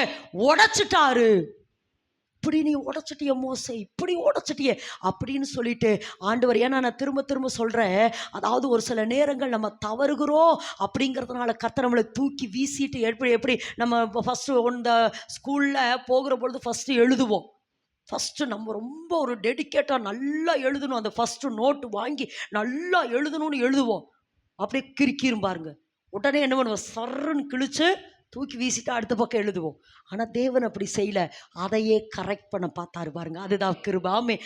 யாரை சொல்ல? ஆதாம சொல்லலாம், பேதுருவை சொல்ல, இவங்க எல்லாம் அவங்களே திரும்ப கரெக்ட் பண்ணார். அப்போ மோசைட்டு சொல்ல, மோசை உங்கள்கிட்ட இந்த பலகீனம் இருக்குது. ஆமாம், சீக்கிரம் என்ன செய்கிறேன்? கொஞ்சம் என்ன செய்கிறேன்? கோபம் உண்டவராகி இந்த காரியத்தெல்லாம் உடச்சிறேன். நான் உன்ட்ட சொல்கிறதில் திரும்ப என்ன செய்கிறேன்? அந்த விழுந்த காரியத்தை மறுபடியும் செய்கிறேன். இப்போ நீ என்ன செய்ய அப்படின்னா, நீ முதல் முறை நானே எடுத்து இழைத்து என்ன செஞ்ச? எழுதி உங்க கொடுத்த, சீக்கிரம் நீ உடைச்சு போட்டுட்ட. இப்ப 2வது தரம் என்ன பண்ணு? இப்ப வாசிங்க மக்களே. உபாகமத்தின் புஸ்தகம் 10ஆம் அதிகாரம் 1-2 வாசிமா. 10ஆம் அதிகாரம் 1-2. அக்காலத்திலே கர்த்தர் என்னை நோக்கி, நீ முந்தினவைகளுக்கு ஒத்த 2 கற்பலைகளை வெட்டி கொண்டு மலையின் மேல் ஏறி என்னிடத்தில் வா, ஒரு மரப்பெட்டியையும். நல்லா அந்த வார்த்தை அழுத்தி வாசிமா. மறுபடியும் அந்த வசந்த மறுபடியும் வாசிமா. அக்காலத்திலே கர்த்தர் என்னை நோக்கி, நீ முந்தினவைகளுக்கு ஒத்த 2 கற்பலகைகளை வெட்டி கொண்டு மலையின் மேல் ஏறி என்னிடத்தில் வா, ஒரு மரப்பெட்டி. நல்ல விளக்கமா, ஒரு மரப்பெட்டியை செய்வாயாக. இதுதான் முக்கியமான ஒரு வார்த்தை. மோசே, முதல் முறை நீ என்ன பண்ணிட்ட? நான் என்ன செஞ்ச? எழுதி உன் கையில கொடுத்த. நீ என்ன செஞ்சிட்ட? ஈஸியா அதை உடைச்சிட்ட. ஈஸியா நீ என்ன பண்ணிட்ட? உடைச்சிட்ட. ஆனா இந்த முறை நீ என்ன செய்ய? நீ அதான் திரும்ப சொல்றேன், அதாவது நானே மரத்தை எடுத்து நானே இழைச்சு நானே எழுதி உங்க கையில நான் ஈஸியா கொடுத்தேன். ஆனா நீ என்ன செஞ்சுட்ட? உடைச்சிட்ட. இப்ப நீ என்ன பண்ணு தெரியுமா? நீயே மரத்தை எடுத்து நீயே இழைச்சு என்ன செய்ய? எடுத்துட்டு நீ மேல வா, நான் திரும்பவும் எழுதுவேன். அப்படி எழுதுறது மட்டுமல்ல, நான் திரும்ப எழுதுவேன். ஆனா நீ இன்னொரு காரியத்தை செய்ய. என்ன தெரியுமா? கூடவே ஒரு பெட்டியையும் கொண்டு வா. ஒரு பெட்டியும் செய்து கொண்டு வா மோசே அப்படின்னு சொல்லிட்டு கீழே என்ன சொல்றாருன்னா, அந்த கற்பலகைகளை நீ என்ன செய்ய? அந்த பெட்டிக்குள்ள வைக்கணும். வாசிக்க அந்த வசந்த வாசிங்க பார்க்கலாம். உடைத்து போட்ட முந்தின பலகைகளில் இருந்த வார்த்தைகளை நான் அந்த பலகையிலே எழுதுவேன். நீ அவைகளை பெட்டியிலே வைப்பாயாக. நீ அவைகளை எங்க வையே? பெட்டிக்குள்ள வச்சுக்கோ. ஏன்னா முதல் முறை நீ என்ன செஞ்சுட்ட? உடைச்சிட்ட. இப்ப நீ உடைக்காம இருக்கணும்னா இப்ப அந்த கற்பலகையை எங்க வைக்கணுங்கிறாரு? எங்க வைக்கணும்னாரு? பெட்டி. சொல்லுங்க, பெட்டி. இந்த பெட்டி அப்படின்னாவே நான் அடிக்கடி உங்களுக்கு சொல்றேன், மரம் என்பது எதை குறிக்கிறது? சிலுவைக்கு அடையாளம். மரம் என்பது எதுக்கு அடையாளம்? சிலுவைக்கு அடையாளம். ஏன்னா நீங்க வேதத்துல வாசிச்சீங்கன்னா, பார்வோன் எல்லா குழந்தைகளையும் கொன்று போட்டு கொண்டிருக்கிற பொழுது மோசேயினுடைய தாய் என்ன செஞ்சாரா? ஒரு நாணற்பெட்டியை எடுத்து அந்த பெட்டிக்கு கீழும் என்னவாமா பிசினும் பூசி அந்த பெட்டிக்குள்ள என்ன செஞ்சா? மோசேயை வைத்தா. இந்த பெட்டி என்பது எதுக்கு அடையாளம் தெரியுமா? சிலுவை நிழலுக்கு அடையாளம். எல்லாரும் ஆமென் என்று சொல்லாமா? எல்லாரும் ஆமென் என்று சொல்லலாம். சிலுவை நிழலுக்கு அடையாளம். இதே மாதிரி இந்த பெட்டியை ஆர்க் என்று சொல்லப்பட்டிருக்கிறது இங்கிலீஷ்ல. ஆர்க் என்றால் பேழை. நான் ஏற்கனவே போன வருடத்துல பேசியிருக்கிற பேழையும் சிலுவையும் பேசியிருக்கிற பேழையும் சிலுவையும். பேழை என்பது எது அடையாளம்? சிலுவை அடையாளம். பேழை ரட்சிப்பு அடையாளம், சிலுவை ரட்சிப்பு அடையாளம். அப்போ இப்போ நான் வேதத்தில் நான் அடிக்கடி சொல்லிக்கிறேன், 3 மரங்கள். யார்? அந்த யாக்கோபு வெட்டின அந்த 3 மரங்கள், அர்மோன் மரம், அந்த 3 வித மரங்கள். அப்போ இதெல்லாமே எதுக்கு அடையாளம்? இதெல்லாமே எதுக்கு அடையாளம்? சிலுவை நிழலுக்கு அடையாளம். அப்போ இப்ப என்ன சொல்றாருன்னா, இப்ப இந்த இடத்துல என்ன சொல்றாருன்னா, மோசே நீ முதல் முறை என்ன பண்ணிட்ட? உடைச்சிட்ட. இப்ப நீ உடையாம இருக்கிறதுக்கு உனக்கு என்ன தேவை? இப்போ பெட்டி தேவை. என்ன தேவை? என்ன தேவை? நான் இப்படி நினைச்சு இன்னைக்கு காலை நேற்று மெசேஜ் எடுத்துட்டு இருக்கிற பொழுது, ஒருவேளை இறந்தவங்களை இதுக்கு தான் வைக்கிறாங்களோ பெட்டிக்குள்ள. பெட்டி எதுக்கு அடையாளம்? ஏன்னா கிறிஸ்தவ முறைப்படி எதிர உண்மைமா, நான் அப்படி வணங்கிட்டேன். ஏன்னா நம்ம நிச்சயம் உயிரோடு எழும்புவோம். சிலுவை நிழல் என்பதுக்கு எதுக்கு அடையாளம்? உயிரோடு திரும்ப நம்ம எழும்புவோம். அதனால தான் என்ன செய்யற, ஒருவேளை அப்பதான் நினைச்சேன், ஒருவேளை இதுக்கு தான் இந்த, ஏன்னா இந்த பெட்டி என்பது சிலுவை நிழலுக்கு அடையாளம். அப்ப இன்னைக்கு கர்த்தர் என்ன சொல்றாரு? மோசே நீ அடிக்கடி என்ன செய்யற? கோபம் மூண்டமாயிர, அடிக்கடி உன்னுடைய பலகீனம் வெளிப்படுது, அடிக்கடி நீ தேவ திட்டத்தை உடைச்சற, அடிக்கடி உண்மையில வச்சிருக்கிற அபிஷேகத்தை நீ இழந்தற, அடிக்கடி நீ தடுமாற, அடிக்கடி நீ விழுந்து போகிற, அடிக்கடி சோர்ந்து போகிற, அடிக்கடி நீ உடைந்து போகிறனால இப்ப நீ என்ன செய்யணும்? இந்த கற்பனை கொண்டு நீ எதுக்குள்ள வச்சுக்கோ? பெட்டிக்குள்ள வச்சுக்கோ. பெட்டிக்குள்ள வச்சு என்ன செய்ய மாட்டேன்? உடைக்கப்படாது.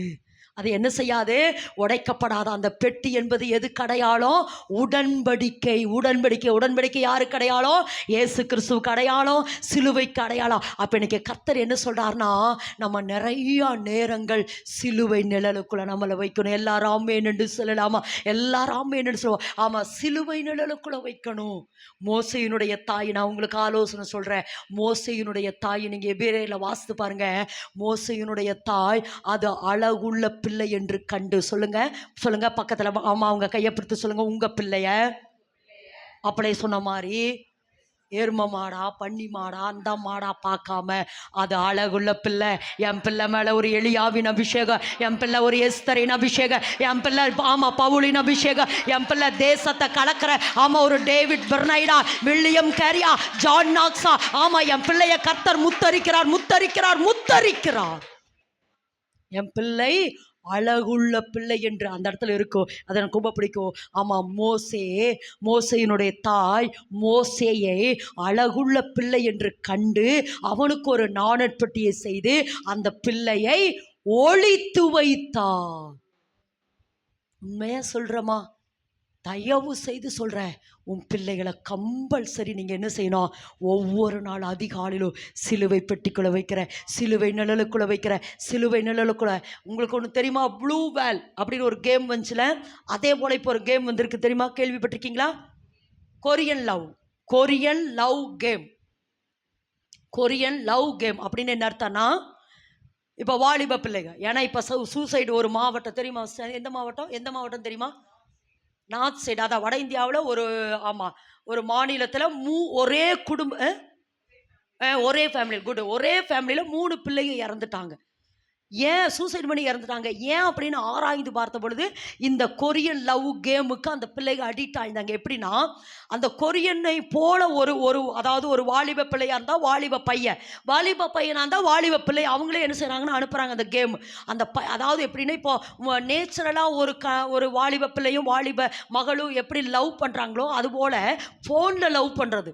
அந்த பிள்ளை அந்த பையனை பார்த்து பேசாது, இந்த பையன் அந்த பிள்ளையை பார்த்து ஃபோனில் பேசிக்கிறது. நீ அழகா இருக்கிறேன்னு அந்த பிள்ளை அந்த கேமில் அப்படியே பேசி பேசி பேசி நீ அழகா இருக்கிற, உன் கண் அழகா இருக்கும், காது அழகா இருக்குது அப்படின்னு சொல்லி கொஞ்சம் கொஞ்சமாக பேசி பேசி பேசி பேசி அப்படியே அடிக்ட் ஆகி இன்னைக்கு நீ இந்த ட்ரெஸ் தான் போடணும், இன்னைக்கு நீ இந்த சாப்பாடு தான் சாப்பிடணும், இன்னைக்கு நீ இங்கே தான் போகணும் அப்படின்னு அந்த கேமினுடைய அந்த இருள் அப்படியே அந்த பிள்ளைகளை அடிக்ட் பண்ணி இன்னைக்கு நீ இதை சாப்பிடு அதை சாப்பிடுன்னு சொல்லி சூசைட் பண்ணுற அளவுக்கு அந்த கேம் அந்த 3 பிள்ளைகளை, ஒரே குடும்பத்தை சேர்ந்த 3 வாலிப பிள்ளைகள் மரித்து போயிட்டாங்க.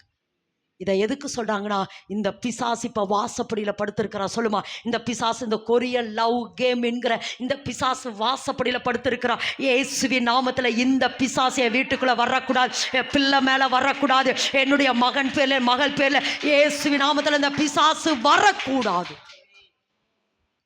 ஆமேன் என்று சொல்லுவோம். ஆமே. அப்போ இன்னைக்கு ஏசப்பா என்ன சொல்றார் அப்படின்னா, உங்கள் பிள்ளைய சொல்லுங்க, சிலுவை நான் மோசையினுடைய தாய் மோசையை ஒரு அழகுள்ள பிள்ளை என்று கண்டு அப்படின்னா இஸ்ரவேலை விடுதலையாக்குற ஒரு பெரிய தரிசனம் என் பிள்ளை மேலே இருக்குதுன்னு சொல்லி அந்த பிள்ளையை என்ன செஞ்சா, 3 மாதம் தன்னிடத்தில் ஒழித்து அப்புறம் 3 மாதத்துக்கு அப்புறம் ஒழித்து வைக்க கூடாது என்று அந்த பிள்ளைக்கு ஒரு நாணற்பட்டியை செய்து பிசினும் கீழும் பூசி அந்த பிள்ளையை அந்த நாணற்பட்டிக்குள்ள வைத்து அந்த பிள்ளைய கொண்டு போய் எங்க விட்டா தெரியுமா? நதியோரத்தில் விட்டா. நதியோரத்தில் எத்தனை குப்பை இருக்கு, நதியோரத்தில் எத்தனை அழுக்கு இருக்கு, நதியோரத்தில் எத்தனை அசுத்தங்கள் இருக்கு, அந்த அசுத்தத்துக்குள்ள பிள்ளையை விட்ட. ஆனா ஏன் தெரியுமா காரணம்? அந்த பிள்ளையை சுற்றி ஒரு மரப்பெட்டி, அந்த பிள்ளையை சுற்றி நாணற்பட்டி இருந்தது போல சிலுவை நிழலுக்குள்ள என் பிள்ளை என்ன விடுகிற, சிலுவை நிழலுக்குள்ள வைத்து என் பிள்ளைய உலகம் என்கிற இந்த அசுத்தமான நதிக்கரையில விட்டாலும் என் பிள்ளை பாதிக்கப்படாது, என் பிள்ளை பாதிக்கப்படாது, அசுத்தம் பாதிக்காது, என் பிள்ளைய அருவருப்பு பாதிக்காது, சாத்தானின் சதிகள் என் பிள்ளைய பாதிக்காது. ஆமேன் என்று சொல்லலாமா? ஆமேன் என்று சொல்லலாமா? உன் பிள்ளையை வளர்த்த வேண்டிய விதத்துல வளர்த்த அவன் முதிர் வயதிலும் அதை விடாமல் இருக்கும். கர்த்தருக்கு சித்தமானவன் அவருக்கு பிரியமானது எங்கேயும் செய்வானாமா? பாபிலோனிலும் செய்வான். ஆமேன் என்று சொல்லலாமா? ஆமேன். அப்போ இன்னைக்கு ஏசப்பா என்ன சொல்றாருன்னா, ஒன்று உங்கள் பலகீனம், இது என்னுடைய ஏன்னா நிறைய நேரம் நம்ம அப்படியே குற்றப்படுத்திக்குவோம், நம்மளே என்ன செஞ்சுக்குவோம்? ஆமாம், குற்றப்படுத்திட்டு எவ்வளோ ஜெபம் பண்ணாலும் நம்மளுடைய கேரக்டர்லாம் மாற மாட்டேங்கிறோம். கோபத்தை விட்டுருவோன்னு அப்போ தான் 1 hour போராடிட்டு வருவோம். உள்ள வெளியில் வந்து பார்த்தோன்னே தெரியும் நம்ம உள்ள ஜெபித்த ஜெபம் எவ்வளவு பவராக வெளியில். ஏன்னா எப்போவுமே அப்படி டெஸ்ட்டு வைப்பாருமா, உண்மைம்மா, டெஸ்ட்டு வைப்பார். நமக்கு ஒரு டெஸ்ட்டு இருந்துகிட்டே இருக்கும். இதில் நீ ஜெயிச்சிட்டியா, இதில் நீ ஜெயிச்சிட்டியா, இதில் ஜெயிச்சிட்டியா. பொறுமை வேணும்னா பொறுமைக்கு ஒரு டெஸ்ட் இருக்கும். விசுவாசம் வேணும். நம்ம நினைக்கிறோம் யோபுவை போல எனக்கு விசுவாசம், யோபுவை போல உபத்திரப்பட உங்களுக்கு தைரியம்னா யோபுவை போல விசுவாசத்தையும் தந்துடுவார். யோபுவை போல 2 மடங்கு ஆசீர்வாதம்னா யோபுவை போல ஆமாம் சோதிக்கப்பட்ட பொழுது நாவினால் பாவம் செய்யாமல் இருக்கணும். ஆமேன் என்று சொல்லுவோம். அப்போ இன்னைக்கு கர்த்தர் என்ன சொல்கிறாருன்னா, இன்னைக்கு என்ன சொல்கிறாருன்னா, நான் இந்த என்னையும் சேர்த்து சொல்கிறேன், நிறையா நேரம் நம்ம என்ன செய்கிறோம், நம்ம பலகீனம் நம்மளை நெக்ஸ்ட் லெவல் பிளஸ்ஸிங்குள்ளே போக விடாமல் தடை செய்து. ஆனால் சிலுவை நிழலுக்குள்ளே ஒவ்வொரு நாளும் மோசே கிட்ட சொல்கிறார், மோசே அந்த உடன்படிக்கை பழகிய நீ என்ன செய்ய, கையிலேயே வச்சுட்டு இருந்தாதான் நீ சீக்கிரம் உடச்சிட்டுருவேன். நீ உடனே நான் கொடுத்த உடனே என்ன செய்ய, அந்த சிலுவை நிழலுக்குள்ளே கொண்டு போய் நீ வைக்க அது பாதுகாக்கப்பட்டு கொண்டே இருக்கும். இன்னைக்கு ஏசப்பா சொல்கிறார், ஒவ்வொரு நாள் அதிகாலையில் எழும்பி என்னையும் என் குடும்பத்தையும் என் கணவனையும் என் பிள்ளைய சிலுவை நிழலுக்குள்ள வைக்க என்னுடைய கேரக்டர்கள் மாறுது. சொல்லுமா, என்னுடைய மனம் மாறுது, என் அறிவு மாறுது, என் சிந்தை மாறுது, என்னுடைய நினைவு மாறுது, என் இருதயம் மாறுது, ஆமாம் என்னுடைய ஐக்கியம் மாறுது, என்னுடைய மனசாட்சி மாறுது, என்னுடைய உள்ளுணர்வு எல்லாம் மாறுது. ஏன்னா சிலுவை ரத்தம் தெளிக்கப்பட சிலுவை ரத்தத்தில் இருக்கிற அந்த ஜீவன் என்னுடைய கேரக்டர்களை எல்லாம் மோல்டு பண்ணுது இயேசுவின் நாமத்தில் முழுவதுமாய் சுத்திகரிக்கிறது. ஆமேன் என்று சொல்லலாமா? ஆமேன் என்று சொல்லலாமா? அப்போ இன்னைக்கு கர்த்தர் என்ன சொல்றாருன்னா, மோசே கிட்ட இருந்தது பலகீனம், உண்மைதான். மோசே, நீ அடிக்கடி பலகீனப்படுற, ஆனால் ஒவ்வொரு நாளும் சிலுவை ரத்தத்துக்குள்ள அவனை ஒப்பு கொடுக்க இனி வரும் பலன் மேல் நீ நோக்கமாகிறதுக்கு அல்லது கர்த்தருடைய செய்கை வாழ்க்கையில் வெளிப்படுகிறதுக்கு இது உனக்கு காரணமாக இருக்கும் மோசே. அப்போ கர்த்தர் என்ன சொல்றாரு, மோசே பலகீனமானவன் என்பதை அறிந்து மோசேயினுடைய அந்த பலகை அல்லது அந்த கற்பலையை எதுக்குள்ள வைக்க சொல்றாரு, பெட்டிக்குள்ள. அப்போ நம்மளையும் ஒவ்வொரு நாளும் எங்கே வைக்கணுமாமா, சிலுவை நிழலுக்குள்ள. எல்லாரும் ஆமேன்னு சொல்லி எதுக்கு வைக்கணுமாமா, சிலுவை நிழலுக்குள்ள. இது பழைய ஏற்பாடு. புதிய ஏற்பாட்டிலே ஒரு மனுஷன் இப்படி ஷார்ட் டெம்பரரா இருந்தார். யாரு?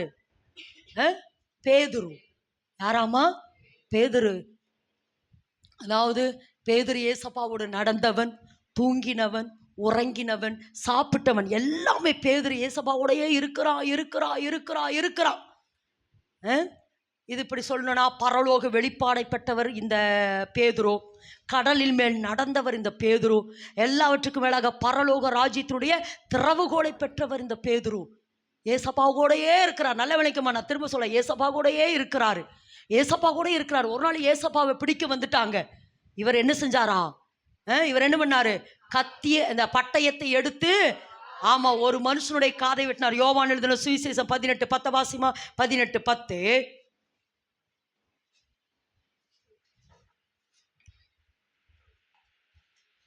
எதுக்கு நோட்டு வாங்குறீங்க? அப்பொழுது சீமோன் பேதுரு தன்னிடத்தில் இருந்த பட்டயத்தை உருவி பிரதான ஆசாரியனுடைய வேலைக்காரனை வலது காதர வெட்டினான்.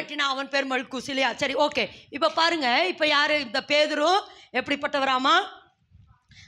ஏசப்பாவோட நடந்தவர், சாப்பிட்டவர், உறங்கினவர், பரலோக வெளிப்பாடப்பட்டவர், பரலோக திறவுகோலை பெற்றவர், ஏசப்பா கூடயே இருக்கிறார். அதுக்காக மெயினாக சொல்ல, அந்த வார்த்தையை அழுத்தி சொல்ல, ஏசப்பா கூடயே இருக்கிற மனுஷன் இப்போ என்ன நடந்துருச்சுன்னா, ஏசப்பாவை பிடிக்க வருகிற பொழுது பட்டயத்தை எடுத்து இவர் என்ன செஞ்சாரா?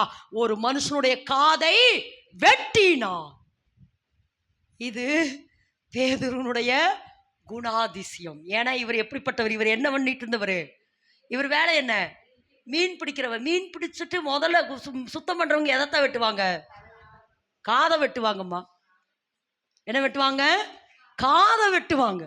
அப்போ இவனுக்கு நான் திரும்ப இதுதான் சொல்றேன், ஏசப்பாவோட நடந்தாலும் இவனுடைய உள்ளான மனுஷன் என்ன இல்லை, மாறலையே. என்னோட கேரக்டர் டக்குன்னு வெளிப்படுது. என்னன்னா, அந்த மல்கியூஸ் என்கிற மனுஷனுடைய காதை இவன் வெட்டினான். இது என்னன்னா, அதனால தான் டேடி நமக்கு ரொம்ப எந்த ப்ராசஸை பண்ணணும்னு விரும்புகிறாரு? Inner process. இருதயத்தின் நிறைவு வாய் பேசும். நம்ம என்ன இருதயத்தில் இருக்குதோ, எந்த அளவுக்கு இருதயத்தில் நம்ம நினைக்கிறோமோ அதைத்தான் என்ன செய்யும்? வாயில். அகத்தின் அழகுதான் முகத்தில் தெரியும். இருதயத்தில் இருக்கிறதா நம்ம வெளிப்பிரகாரமாக நம்மளால பார்க்க முடியும். அப்போ இன்னைக்கு கர்த்தர் என்ன சொல்றாரு அப்படின்னா, அப்போ இவரும் எப்படிப்பட்டவர் தான்? அதாவது பழைய கேரக்டர்களோடு கூட இந்த பேதுருவும் என்ன செஞ்சார்னா, பேதுரு மேலே தேவன் ஒரு பெரிய திட்டம் வச்சிருந்தாரு. ஆனால் அந்த பேதுருக்குள்ளே இன்னும் அந்த பழைய கேரக்டர்கள் இருக்குது, பழைய குணாதிசயங்கள் இந்த பேதுருக்குள்ளே என்ன செஞ்சிருக்குது? இருந்து கொண்டே இருக்குது. அப்போது இப்படிப்பட்ட நேரத்தில் ஆனால் பேதுருடைய பின்னலைமையை நீங்கள் பார்த்தீங்க அப்படின்னா, எதுக்கு அப்புறம் சொல்லலாம்? முன்னிலைமை யோவான் வரைக்கும் சொல்ல, பின்னலைமை எங்க தெரியுமா? அப்போஸ்தலர் 1:8 அப்புறம், ஆமா, பரிசுத்த ஆவி உங்களிடத்தில் வருகிற பொழுது நீங்கள் பலனடைந்து எருசலேமிலும் யூதேயாவிலும் சமாரியாவிலும் பூமியின் கடைசி பரியந்து நீங்க எனக்கு எப்படி இருப்பீங்க? சாட்சியா இருப்பீங்க. சாட்சின்னு என்ன தெரியுமா? ஏசப்பாவை நம்ம வெளிப்படுத்தணும். சொல்லுங்க, சாட்சின்னு என்ன அர்த்தம்? ஏசப்பாவை, நாங்கள் இயேசுவை கண்டோம். ஒரு பிலிப்பா சொல்வாரு, நாங்கள் இயேசுவை காண விரும்புகிறோம். எப்படியாமா? இயேசுவை என்ன செய்கிறோம்? காண விரும்புகிறோம். பிலிப் சொல்றாரு, ஒரு இடத்துல சொல்றாரு, அடுத்து சொல்றாரு, நாங்கள் இயேசுவை கண்டோம். ஆமேன் என்று சொல்லாமா? அப்போ எனக்கு என்ன சொல்றாருன்னா, அப்போ இதுவும் பேதுருக்குள்ள இருந்ததான பழைய கேரக்டர். அடிக்கடி இவரும் என்ன செய்கிறாரா? அடிக்கடி விழுந்து போகிறவர், அடிக்கடி தடுமாறுகிறவர், அடிக்கடி இனி வரும் பலன் மேல் நோக்கமாகி அதையே பின்பற்றதுக்கு இவர் கொடுக்கிற கேரக்டர்களும் அடிக்கடி இவரை பலகீனப்படுத்தி தேவனோடு கூட நடக்க முடியல. எனக்கு இப்போ ஒரு வெளிப்பாட்டை கொடுக்குறாரு. என்னன்னா, மோசேட்ட சொன்னாரு, மோசே நீ உடஞ்சு போகாமல் இருக்கிறதுக்கு எதுக்குள்ளே வைக்கணும்? பெட்டிக்குள்ளே வைக்கணும். என்ன சொன்னார்? பெட்டிக்குள்ளே வைக்கணும். நீ உன்னுடைய கற்பலகையை என்ன செய்ய? பெட்டிக்குள்ளே வை. அப்போ உன்னை அடிக்கடி சிலுவை நிழலுக்குள்ளே வச்சுக்கங்கிறாரு. இப்போ என்கிட்ட ஒரு வார்த்தை சொன்னார். மோசே யார் பேதுருவை, பழைய புதிய ஏற்பாட்டில் பேதுருவை பார்க்கிற பொழுது, பேதுருவே, நீ உன்னால் தன்னிச்சையாக நடக்க முடியாது. உன்னை யாருக்குள்ளே மறைச்சிக்கோ? பரிசுத்த ஆவியானவருக்குள்ள. எப்படியாமா? பரிசுத்த ஆவிக்குள்ள. அதாவது இந்த உலகத்தை தேவன் என்ன பண்ணாரு? உண்டு பண்ணிட்டு ஆதாம் மட்டும் தான் அந்த பொறுப்பு கொடுத்தாரு. பூமியை பண்படுத்தவும் காக்கவும் அப்படின்னு சொல்லி ஒரு பெரிய பொறுப்பை யார்கிட்ட கொடுத்தாரு? ஆதாம் கிட்ட கொடுத்தாரு. ஆனா ஆதாம் என்ன ஆயிட்டா? தோத்து போயிட்டாரு. அப்ப தோத்து போனனாலதான் இப்ப என்ன சொல்றாருன்னா, இப்ப நீ தன்னிச்சையா செயல்பட வேண்டாம். இன்னைக்கு நமக்கு சொல்றாரு, தன்னிச்சையா நீ பேச வேண்டாம், நீ யாரோடு கூட சேர்ந்து பேசணும், பரிசுத்த ஆவியானவரோடு கூட அந்த அந்நிய பாஷையை நீ பேச பேச பேச பேச ஆவியானவர் சகலத்தையும் சிருஷிக்கிறவராயிருப்பார். ஆமென் என்று சொல்லாமா? திரும்ப சொல்ற, மோசைகிட்ட நிறைய பலகீனம் இருந்தது. அந்த பலகீனத்துல நீ உடைந்து போகாம இருக்க, அல்லது அந்த பலகீனத்தை அடிக்கடி கோபம் உண்டவராகி நீ உடைத்து போடாம இருக்க, பெட்டிக்கு ஆகிய சிலுவை நிழலுக்குள்ள என்ன செஞ்சுக்க, உன்னை மறைத்துக்கொள்ளு. புதிய ஏற்பாட்டில் சொல்றாரு, பேதுருவே நீயும் அடிக்கடி என்ன செய்யற, அடிக்கடி உன்னுடைய சுயபல வெளிப்படுது, அடிக்கடி உன்னுடைய பணபல வெளிப்படுது, அடிக்கடி உன்னுடைய வாய்பல வெளிப்படுது, அடிக்கடி உன்னுடைய ஆள்பல வெளிப்படுது. அந்த பலமெல்லாம் வேண்டாம், அந்த பல வேண்டாம். ஒவ்வொரு நாளும் நீ எதுக்குள்ள நிறைஞ்சிட்டேரு, பரிசுத்த ஆவியானவருக்குள்ள நிறைய நிறைய நிறைய நிறைய பரிசுத்த ஆவியானவர் உனக்குள்ள வர வர பரிசுத்த ஆவியானவர் உன்னை மோல்டு பண்ண மோல்டு பண்ண மோல்டு பண்ண உன்னுடைய சுயபல பணபல ஆள்பல வாய்பல எல்லாவற்றையும் இயேசு கிறிஸ்து சிலுவையிலே அறையப்பட்டது போல, அதுபோல உன்னுடைய எல்லா சுயபலங்களும் சிலுவையிலே அறையப்பட்டு பரிசுத்த ஆவியானவர் உனக்குள் வாழுகிறபடினால், பரிசுத்த ஆவியானவர் உன்னிலிருந்து வெளிப்பட போகிறபடினால் கர்த்தருடைய மகிமை உன் நிமித்தம் பூமியில வெளிப்படு, கர்த்தருடைய மகிமை உன் நிமித்தம் பூமியிலே வெளிப்பட போகிறது. ஆமென் என்று சொல்லலாமா? ஆமென் என்று சொல்லலாமா? இதே பேதுரு, அதாவது அந்த மல்கியூஸ் என்கும் மனுஷனுடைய அந்த காதை வெட்டின பேதுரு, இப்ப பரிசுத்தாவியானவருக்கு நிறையப்பட்டதுக்கு பின்பு நம்ம வேதத்துல ஒரு சில வேத வசனத்துல நம்ம வாசிப்போம் என்றால், அந்த அதிகாரிகளை பார்த்து சொல்றாரு, வாசிப்போம். அப்போஸ்தலர் 2:32 முதல்ல வாசிங்க.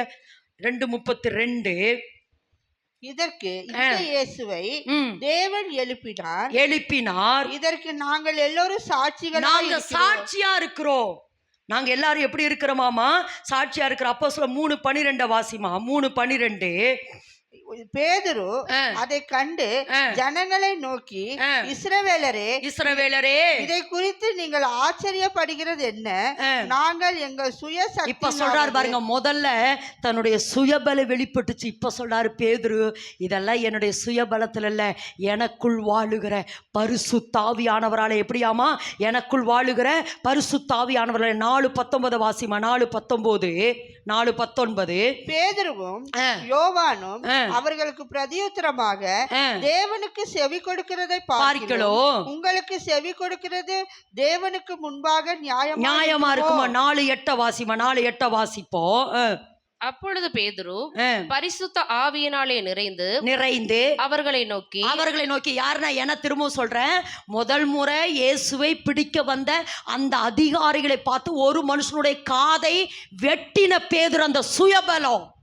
ஆனா இப்போ அந்த அதிகாரிகளை பார்த்து சொல்றாரு, வாசிமா. இப்ப வாசிங்க. அவர்களை நோக்கி, ஜனத்தின் அதிகாரிகளே, அதுல மெயின் என்னன்னா பரிசுத்த ஆவியினாலே நிறைந்து. ஆமென் என்று சொல்லாமா? அப்ப இன்னைக்கு கர்த்தர் என்ன சொல்றான்னா, நம்ம சுயத்தை, நம்மளுடைய அடிக்கடி வெளிப்படுகிற நம்மளுடைய மாமிசத்தினுடைய கிரியைகளினால அந்த பொறாமைகள், கொலைகள், வெறிகள், களியாட்டு, இதை எல்லாவற்றையும் என்ன செய்யணுமாமா? அடிக்கடி சிலுவையில அறைந்து பரிசுத்த ஆவிக்குள்ள நம்ம நிரம்ப. இப்ப வாசிமா. பேதுரு பரிசுத்த ஆவியினாலே நிறைந்து அவர்களை நோக்கி, ஜனத்தின் அதிகாரிகளே, இஸ்ரவேலின் மூப்பர்களே, பிணியாளியா இருந்த இந்த மனுஷனுக்கு செய்யப்பட்ட உபகாரத்தை குறித்து எதினாலே இவன் ஆரோக்கியமானான் என்று நீங்கள் இன்று எங்களிடத்தில் விசாரித்து கேட்டால் போதும். அதாவது என்ன சொல்றாரு, இது எதுக்கு சொல்ல வரேன்னா, அப்போ ஒரு அதிகாரியை பார்த்து ஏசப்பாவை பிடிக்க வந்துட்டாங்கிறதுக்காக தன் பட்டயத்தை எடுத்து வெட்டின பேதுரு, இப்போ பரிசுத்த ஆவியினால நிரப்பப்பட்ட பொழுது அவனுக்கு ஒரு செல்ஃப் கண்ட்ரோல் வந்தது. எல்லாரும் ஆமென் என்று சொல்லுவோமா? அவனுக்குள்ள அந்த செல்ஃப் கண்ட்ரோலை. அப்ப இன்னைக்கு கர்த்தர் என்ன சொல்றாருன்னா, கர்த்தருடைய செய்கையை உங்கள் வாழ்க்கையிலே நீங்கள் காண வேண்டும் என்றால் இன்னைக்கு கர்த்தர் சொல்றாரு, இனி வரும் பலன் மேல் நீங்க நோக்கமாகணும். இனி வரும் பலன் மேல நீங்க நோக்கமாகணும்னா அடிக்கடி நீங்க உடைக்கப்பட போறீங்க, அடிக்கடி நீங்க உடைக்கப்பட்டு கொண்டிருக்கிறீங்க, அடிக்கடி விழுந்து போயிருக்கிறீங்க, அடிக்கடி நல்லா ஜெபிக்கிறீங்க, காகத்தை போல வருகிறதும் போகிறதுமா இருக்கிறீங்க. ஆனா அப்படிப்பட்டவங்களா இனி நீங்க இருக்காம இருக்கணும்னா அடிக்கடி அதிகாலையில எழும்பி சிலுவை நிழலுக்குள்ள என்ன ஒப்பு கொடுக்கிற மோசே அந்த கற்பலையை எடுத்து பெட்டிக்குள்ள எப்படி பத்திரப்படுத்தினானோ அதுபோல என்னை சிலுவை நிழலாகிய கிறிஸ்துவுக்குள்ள நான் ஒவ்வொரு நாளும் என்னை மறைக்கிறேன். ஒரு பக்கம் மறைக்கணும், இன்னொரு பக்கம் ஒவ்வொரு நாளும் அதிகாலையில் அந்த அந்நிய பாஷையில பேசி பேசி பேசி ஜெபிக்க ஜெபிக்க ஜெபிக்க ஜெபிக்க நம்மளுடைய சுயபலம், நம்மளுடைய பணபலம், நம்மளுடைய ஆள்பலம் எல்லாவற்றையும் பரிசுத்த ஆவியானவர் முற்றிலுமாய் என்ன செய்தாரோ நமக்குள்ள அந்த கேரக்டர்களெல்லாம் மறுரூபமாக்கி பரிசுத்த ஆவியானவர் என்னிலிருந்து வெளிப்பட போறார். நல்ல கைதட்டுமா, நல்ல கைதட்டுங்க, நல்ல கைதுங்க. இனி அதை கேட்கிறார் ஆவியானவர். ஏசப்பா என்ன சொல்றாருன்னா ஒரே வார்த்தையில, மகளே இனி நீ அல்ல, நான் உனக்குள் வாழ விரும்புகிறேன். நான் உனக்குள் வாழுகிறது மாத்திரமல்ல, உன்னிலிருந்து என் வல்லமையை வெளிப்படுத்த போகிறேன் என்று சொல்லுகிறார். ஆமென் என்று சொல்லாமா? நீங்கள் வேதத்தில் நிறைய இடத்துல வாசித்து பாருங்க. அவர்கள் எல்லாரும் பரிசுத்த ஆவியானவர் அப்போஸ்தலருடைய அந்த அதிகாரம் என்றாலே பரிசுத்த ஆவியானவருடைய செயல்பாடு. ஆமென் என்று சொல்ல. அப்போஸ்தலர் புத்தகம் என்றாலே பரிசுத்த ஆவியானவருடைய செயல்பாடு. அவர்கள் எல்லாரும் பரிசுத்த ஆவியினால நிரப்பப்பட்டார்கள். பேதுரு பரிசுத்த ஆவியினால் நிரப்பப்பட்டிருந்தா, பிலிப்பு பரிசுத்த ஆவியினால் நிரப்பப்பட்டிருந்தா, ஸ்தேவான் பரிசுத்த ஆவியினால் நிரப்பப்பட்டிருந்தா. அவர்கள் எல்லாரும் பரிசுத்த ஆவியினால நிரப்பப்பட்டு சந்தோஷம் மகிழ்ச்சி அடைந்தாங்க. இந்த வருஷம் இனி வரப்போற எழுப்புதலுக்கு மெயின் நமக்கு தேவை என்ன தெரியுமா? ஆவியானவரோடு கூட இணைந்து ஒவ்வொரு நேரமும் அந்நிய பாஷை பேச பேச பேச பேச ஆவியானவர் என்னோடு என்னோடு என்னோடு ஆவியானவர் ஆழத்தை நோக்கி கூப்பிடுகிறது போல நானும் ஆவியானவர் இணைகிறோம். நானும் ஆவியானவர் இணைஞ்சு இணைஞ்சு இணைஞ்சு இணைஞ்சு இணைஞ்சு நானும் ஆவியானவரும் இணையறோம். ஆமென் என்று சொல்ல. ஒரு நாள் அதிகாலையில் நான் ஜெபித்துக் கொண்டிருந்த பொழுது திடீர்னு சொன்னார், ஆவியும் மனவாட்டியும், ஆவியும் மனவாட்டியும் அப்படின்னு சொன்னார். அது எங்க இருக்குதுன்னு பார்த்தா வெளிப்படுத்தல் 22:17 வாசிக்கிறோம். ஆவியும் மனவாட்டியும் வா என்பார்களாக. அதுக்கு கீழே இருக்கு, ஜீவத்தை நிறை இலவசமாய் பெற்றுக்கொண்டிருக்கு. ஏன்னா இப்போ நம்ம இந்த நித்திய ஜீவன் கூடிய நடத்துகிற பாருங்க. அதுக்கு இப்போ என்ன சொல்றாருன்னா, ஆவியும் மனவாட்டியும். ஆவி என்பது யாரு? பரிசுத்த ஆவியானவர். மனவாட்டி என்பது யாரு? சபை. முதல்ல சபை என்னங்க, ஆவியும் மனவாட்டினா சபையும் மனவாட்டியும், அதாவது நாமும் அல்லது பரிசுத்த ஆவியானவரும் சபையும் இணைஞ்சாத்தான் எழுப்புதல். ஆமென் என்று சொல்ல. எப்படியாமா? இப்படியாமா பரிசுத்த ஆவியானவரும் சபையும் இணைந்தால்தான் எழுப்புதல். இப்போ மனவாட்டி என்பது இப்போ நம்மளை பற்றி கொள்றா சொல்றார். அப்போ நானும் பரிசுத்த ஆவியானவர் சொல்லுங்க, ஆவியும் மனவாட்டிங்கிறது நானும் பரிசுத்த ஆவியானவர் இணைஞ்சு இணைஞ்சு இணைஞ்சு இணைஞ்சு இணைஞ்சு, அதாவது நானும் பரிசுத்த ஆவியானவர் இணைஞ்சு நித்திய ஜீவனை பெற்றுக்கொள்றதுக்கு வாருங்கள் என்று அழைக்கிற பொழுது தேவன் அதை புறப்பட்டு வர பண்ணுவார். அந்த வெளிப்பாட கர்த்தர் சொன்னார். அப்ப எனக்கு சொன்னாரு ஒரு வார்த்தை, மகளே, ஆவியானவர் சொல்றார், மகளே நீயும் நானும் இணைஞ்சு இந்த பூமியில செயல்பட்டாதா இயேசு கிறிஸ்து இந்த பூமிக்கே வருவாராமா. அப்போ இந்த கடைசி காலம் பரிசுத்த ஆவியானவருடைய காலம், எழுப்புதல் காலம். எழுப்புதல் எதில் வருனா? பரிசுத்த ஆவியானவர். அப்போ எனக்கு என்ன சொல்றானா, எந்த அளவுக்கு நம்ம பரிசுத்த ஆவிக்குள்ள நிறைஞ்சு, நான் திரும்ப சொல்றேன், உங்கள் மனம் புதிதாகிறதினாலே. நான் இதை குறித்து நிறைய பேசியிருக்கிறேன். நம்ம பாவம் செஞ்ச உடனே நம்ம மேலே என்ன வந்துருச்சு? ஒரு முக்காடு வந்துருச்சு. என்ன வந்துருச்சு? நம்ம மேலே முக்காடு. நானும் தேவனும் முகமுகமாய் பார்க்கக்கூடாதபடி ஒரு முக்காடு வந்திருக்கிறது. முக்காடு போடப்பட்டிருக்கிற 2 கொரிந்தியர் 3ஆம் அதிகாரத்தில் வாசிக்கிற பொழுது அந்த முக்காடு எப்போ நீங்குதுன்னா, என் மனம் புதிதாகிற பொழுது. கர்த்தரே ஆவியானவர், அவர் எங்குண்டோ அங்கு விடுதலை. அப்போ நானும் ஆவியானவரை இணைஞ்சு ஜெபிக்க ஜெபிக்க ஜெபிக்க சாத்தான் போட்ட இந்த முக்காடு என்னை விட்டு நீங்குகிற பொழுது நானும் தேவனும் முகமுகமாய் பார்க்கிறதுக்கு நமக்கு உதவி செய்வர் யாருன்னா பரிசுத்த ஆவியானவர். எல்லாரும் இருக்கிற இடத்துல எழும்பி நிற்கலாமா. ஆமா, அதாவது தென்கொரியாவுடைய எழுப்புதலை குறித்து நம்ம அதிகமாக கேட்கிறோம். எல்லாரும் அப்படி எழும்பி நின்று ஜப சிந்தையோடு இந்த காரியத்தை கேட்டு நம்ம ஜெபிக்க போகிறோம். தென்கொரியாவுடைய எழுப்புதல், தென்கொரியாவுடைய எழுப்புதலுக்கு யார் காரணம்? பால்யாங்கிசம். அதான் நான் அடிக்கடி சொல்லுவேன், தென்கொரியாவில் வானமண்டலமே இல்லை. ஏன்னா ஜோமணி வானமண்டலமே இல்லை. நிறைய மிராக்கள் நடக்குது. காரணம் என்ன தெரியுமா? ஆண்கள் எல்லாம் அங்கே இரவலை ஜெபிப்பாங்க, பெண்கள் எல்லாம் பகலை ஜெபிப்பாங்க. தென்கொரியாவில் பயங்கர எழுப்புதலை கொண்டு வந்த மனுஷன் பால்யாங்கிசோ. அவங்க வேதாகம கல்லூரியை முடித்த உடனே தேவன் சொன்னார், ஆமாம் நீ சபையை தொடங்குங்கிற பொழுது ஒரு சின்ன சபையை தொடங்கினார். அப்போ தொடங்கின பொழுது பயங்கரமான கர்த்தருடைய கிரியைகள் எல்லாம் நடந்தது. அப்போ ஜனங்க நிரம்பின உடனே இவர் நினைச்சாரு, சரி இவ்வளோ இந்த இடம் சின்ன இடம், இன்னும் கொஞ்சம் நம்ம பெரிய இடத்துக்கு போகணும்னு சொல்லி நல்ல விளங்க இவரே பிளான் போடுறாரு. இவரே, ஏன்னா அதுக்கு முன்னாடி ஆவியானவர் என்ன சொன்னாரோ அதைத்தான் செய்து கொண்டிருந்தார். அதனால பெரிய எழுப்புதலும் மாற்றங்களும் அற்புதங்களும் நடந்தது. அதுக்கப்புறம் ஜனங்க நிறைய பேர் வந்துட்டாங்க. இனி என்ன செய்யணும், பெரிய இடத்த பார்க்கணும்னு சொல்லி ஒரு பெரிய இடத்த அவரே பார்க்குறாரு, அவரே பிளான் போடுறாரு, அவரே கட்டடம் கட்டுறாரு, அவரே எல்லாம் பண்ணுறாரு. ஜனங்களை வரவழைக்கிறதுக்கு வண்டி அனுப்புறாரு, எல்லா வேலையும் நடக்குது. ஆனால் அந்த சின்ன கட்டடத்தில் இருந்த அந்த மகிமையை பெரிய கட்டடத்தில் பார்க்க முடியல. ஒரு நாள் உட்கார்ந்து ஜெபிக்கிறாரு. என்ன ஆண்டவரே, மகிமையே என்னால் பார்க்க முடியலைங்கிற பொழுது ஆவியானவர் சொன்னார், மகனே உன்னை விட்டு தூரமாக நான் போய் ரொம்ப நாள் ஆச்சுன்னாராம். ஏன் அப்படின்னா, இது வரைக்கும் நான் என்ன சொன்னனோ அதைத்தான் நீ செஞ்ச. இப்போ நீயா பிளான் போடுற, நீ பிளான் போடுறனால ஒன்றும் நடக்கலை அப்படின்னு சொல்லிட்டு ஒரு நிறைய அதில் நிறையா இருக்குது. ஆனால் ஒரு சிலதை மட்டும் சொன்னார். அதை உங்கள்கிட்ட நான் சொல்ல விரும்புகிறேன். அப்போ சொன்னாராம், நீ நினைக்கிற மகனே, பாலியாங்க சொல்லிட்டு ஆவியானவர் பேசுகிறாரு, நீ நினைக்கிற ஏதோ நான் ஏதோ ஒரு அனுபவம், எப்படி நான் ஒரு அனுபவம் நினைப்பு. அந்த கீபோர்டு இருக்குது, இப்போ வாசிக்கிற பொழுது அது என்ன செய்யுது, சத்தம் வருது, அதை தூக்கி மூளையில் ஓட்டலாம், அடுத்த வாரம் வியாழக்கிழமை தொடுவோம். அப்படிப்பட்டவர் அல்ல, கீபோர்டு அல்ல.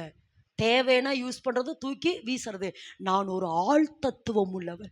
உன்னிலிருந்து பார்க்க விரும்புகிறேன், உன்னிலிருந்து பேச விரும்புகிறேன், உன்னிலிருந்து முகர விரும்புகிறேன், உன்னுடைய கையோடு இணைய விரும்புகிறேன், உன் காலோடு இணைய விரும்புகிறேன், உன்னுடைய சிந்தையோடு இணைய விரும்புகிறேன். நான் ஆள் தத்துவம் உள்ளவன் என்று சொல்லிட்டு ஒரு வார்த்தை சொல்ல. வேதத்தில் ஒரு வசனம் இருக்குமில்ல, நீங்கள் அவரை துக்கப்படுத்தாதிருங்கள். அப்படின்னா இதெல்லாம் நிறைய சொல்ல முடியும் ஆவியானவரை குறித்து. அவர் ஆள் தத்துவம் உள்ளவர் என்பதற்கு. அப்படின்னா அதனுடைய அர்த்தம் என்னன்னா, அதனுடைய மொழிபெயர்ப்பு இன்டர்பிரட்டேஷன் எப்படி கொடுக்கப்பட்டிருக்குது அப்படின்னா, என்னை துக்கப்படுத்தாதிருங்கள் அப்படின்னு என்ன அர்த்தம்னா, என்னை அடிக்கடி நீ சோகப்படுத்திடுற. நான் உன்னிலிருந்து செயல்பட விரும்புகிறேன், ஆனால் நீ அடிக்கடி என்ன பண்ணுற, என்னைய சோகப்படுத்தி. ஒருத்தர் சோகமானாங்கன்னு என்ன ஆவாங்க, ஒருத்தர் சோகமாக, இப்போ நான் ஜாக்லின் சோகமானன்னு என்ன ஆகும் தெரியுமா, மூளையில் போய் உட்காந்துக்குவேன், மூளையில் போய் படுத்துக்குவேன். அப்போ என்னால் என்ன பண்ண முடியாது. அப்போ நிறைய நேரம் ஆவியானவரை நம்ம என்ன செய்கிறோமாமா, சோகப்படுத்தி நமக்குள்ளே உட்கார வச்சிட்றோம். ஆனால் ஆவியானவரை எழுப்பிகிட்டே இருக்கணும். அப்போ சொன்னாரா பால்யாங்க சொல்லிட்ட, நீ அடிக்கடி என்னை சோகப்படுத்துகிற, இனி நீ சோகப்படுத்தாமல் என்னை என்ன பண்ணிட்டேரு, எழுப்பிட்டேரு. ஆவியானவரை வாங்க, ஆவியானவரே நீங்கள் வாங்க, ஆவியானவரே நீங்கள் வாங்க. அதனால தான் அவர் சொல்கிறாரு, பரிசுத்த ஆவியானவர் எனது ஊழியத்தினுடைய மூத்த பங்காளர். நான் இன்னைக்கு ஊழியம் செய்கிறேன்னா, பால்யங்ஸ் சொல்கிறார், நான் இன்னைக்கு ஊழியம் செய்யனுடைய என்னுடைய எல்லா பகுதிக்கும் மூத்த பங்காளர் அவர் தான் எனக்கு பிளான் கொடுக்குறார், அவர் தான் என்கிட்ட பேசுகிறார், அவர் எனக்கு என்ன சொல்லுகிறாரோ அதை செய்யறேன்னு சொல்கிறாரு. இந்த அனுபவம், ஏன்னா நீங்கள் இருக்கிற எல்லாருக்கும் நான் அடிக்கடி சொல்கிறேன், நீங்கள் லீடராக போகிறீங்க. நிறைய ஊழியங்களுக்கு கர்த்தர் உங்களை லீடர்ஷிப் அபிஷேகத்தை கர்த்தர் கொடுக்கிறபடினால உங்களையும் தேவன் தேசத்தில் அப்படிதான் பயன்படுத்த போகிறாரு. அதனால் கையை உயர்த்தி ஆவியானவரே, அதனால தான் பென்னிகினை குறித்து வேதத்தில் நம்ம சரித்திரத்தில் வாசிக்கிற பொழுது அவரும் அப்படிதான். அந்த ஹோலி ஸ்பிரிட் அந்த குட் மார்னிங் ஹோலி ஸ்பிரிட்ங்கிற காலை வணக்கம், பரிசுத்த ஆவியானவரே காலை வணக்கம் என்கிற அந்த புத்தகத்தை எழுதியவர் அவர்தான். இதை எதுக்கு சொல்றேன்னா, பரிசுத்த ஆவியானவர் இல்லாம இனி நம்ம இந்த உலகத்தில் ஒரு நிமிஷம் கூட வாழ முடியாது. எல்லாரும் கையை உயர்த்தி, எனக்கு வேணும் ஆவியானவரே, நீங்க எனக்கு வேணும் ஆவியானவரே சொல்லுங்க. ஆவியானவரே திரும்ப சொல்ற. ஓ எஸ், ஆமா ஆதாமே, நீ தனியா பேசின பொழுது தோத்து போயிட்ட, இப்போ உன்னோடு கூட பேசுகிறதுக்கு பரிசுத்த ஆவியானவரை நான் உனக்கு துணையாய் கொடுக்கிறேன். அதனால்தான் நீ வேண்டிக் கொள்ள வேண்டியது இன்னதென்று நீ அறியாதிருக்கிறபடினாலே பரிசுத்த ஆவியானவர் உனக்காக பிதாவினிடத்தில் அவர் பரிந்து பேசுகிறார். உன் நாவோடு பேசுகிறார், உன் நாவோடு கூட பேசுகிறார். அதனால பரிசுத்த ஆவியானவரை மேலே இறங்குங்கன்னு சொல்லி எல்லாரும் பரிசுத்த ஆவியானவரை முதல்ல சொல்லுங்க. I love you holy spirit, I love you.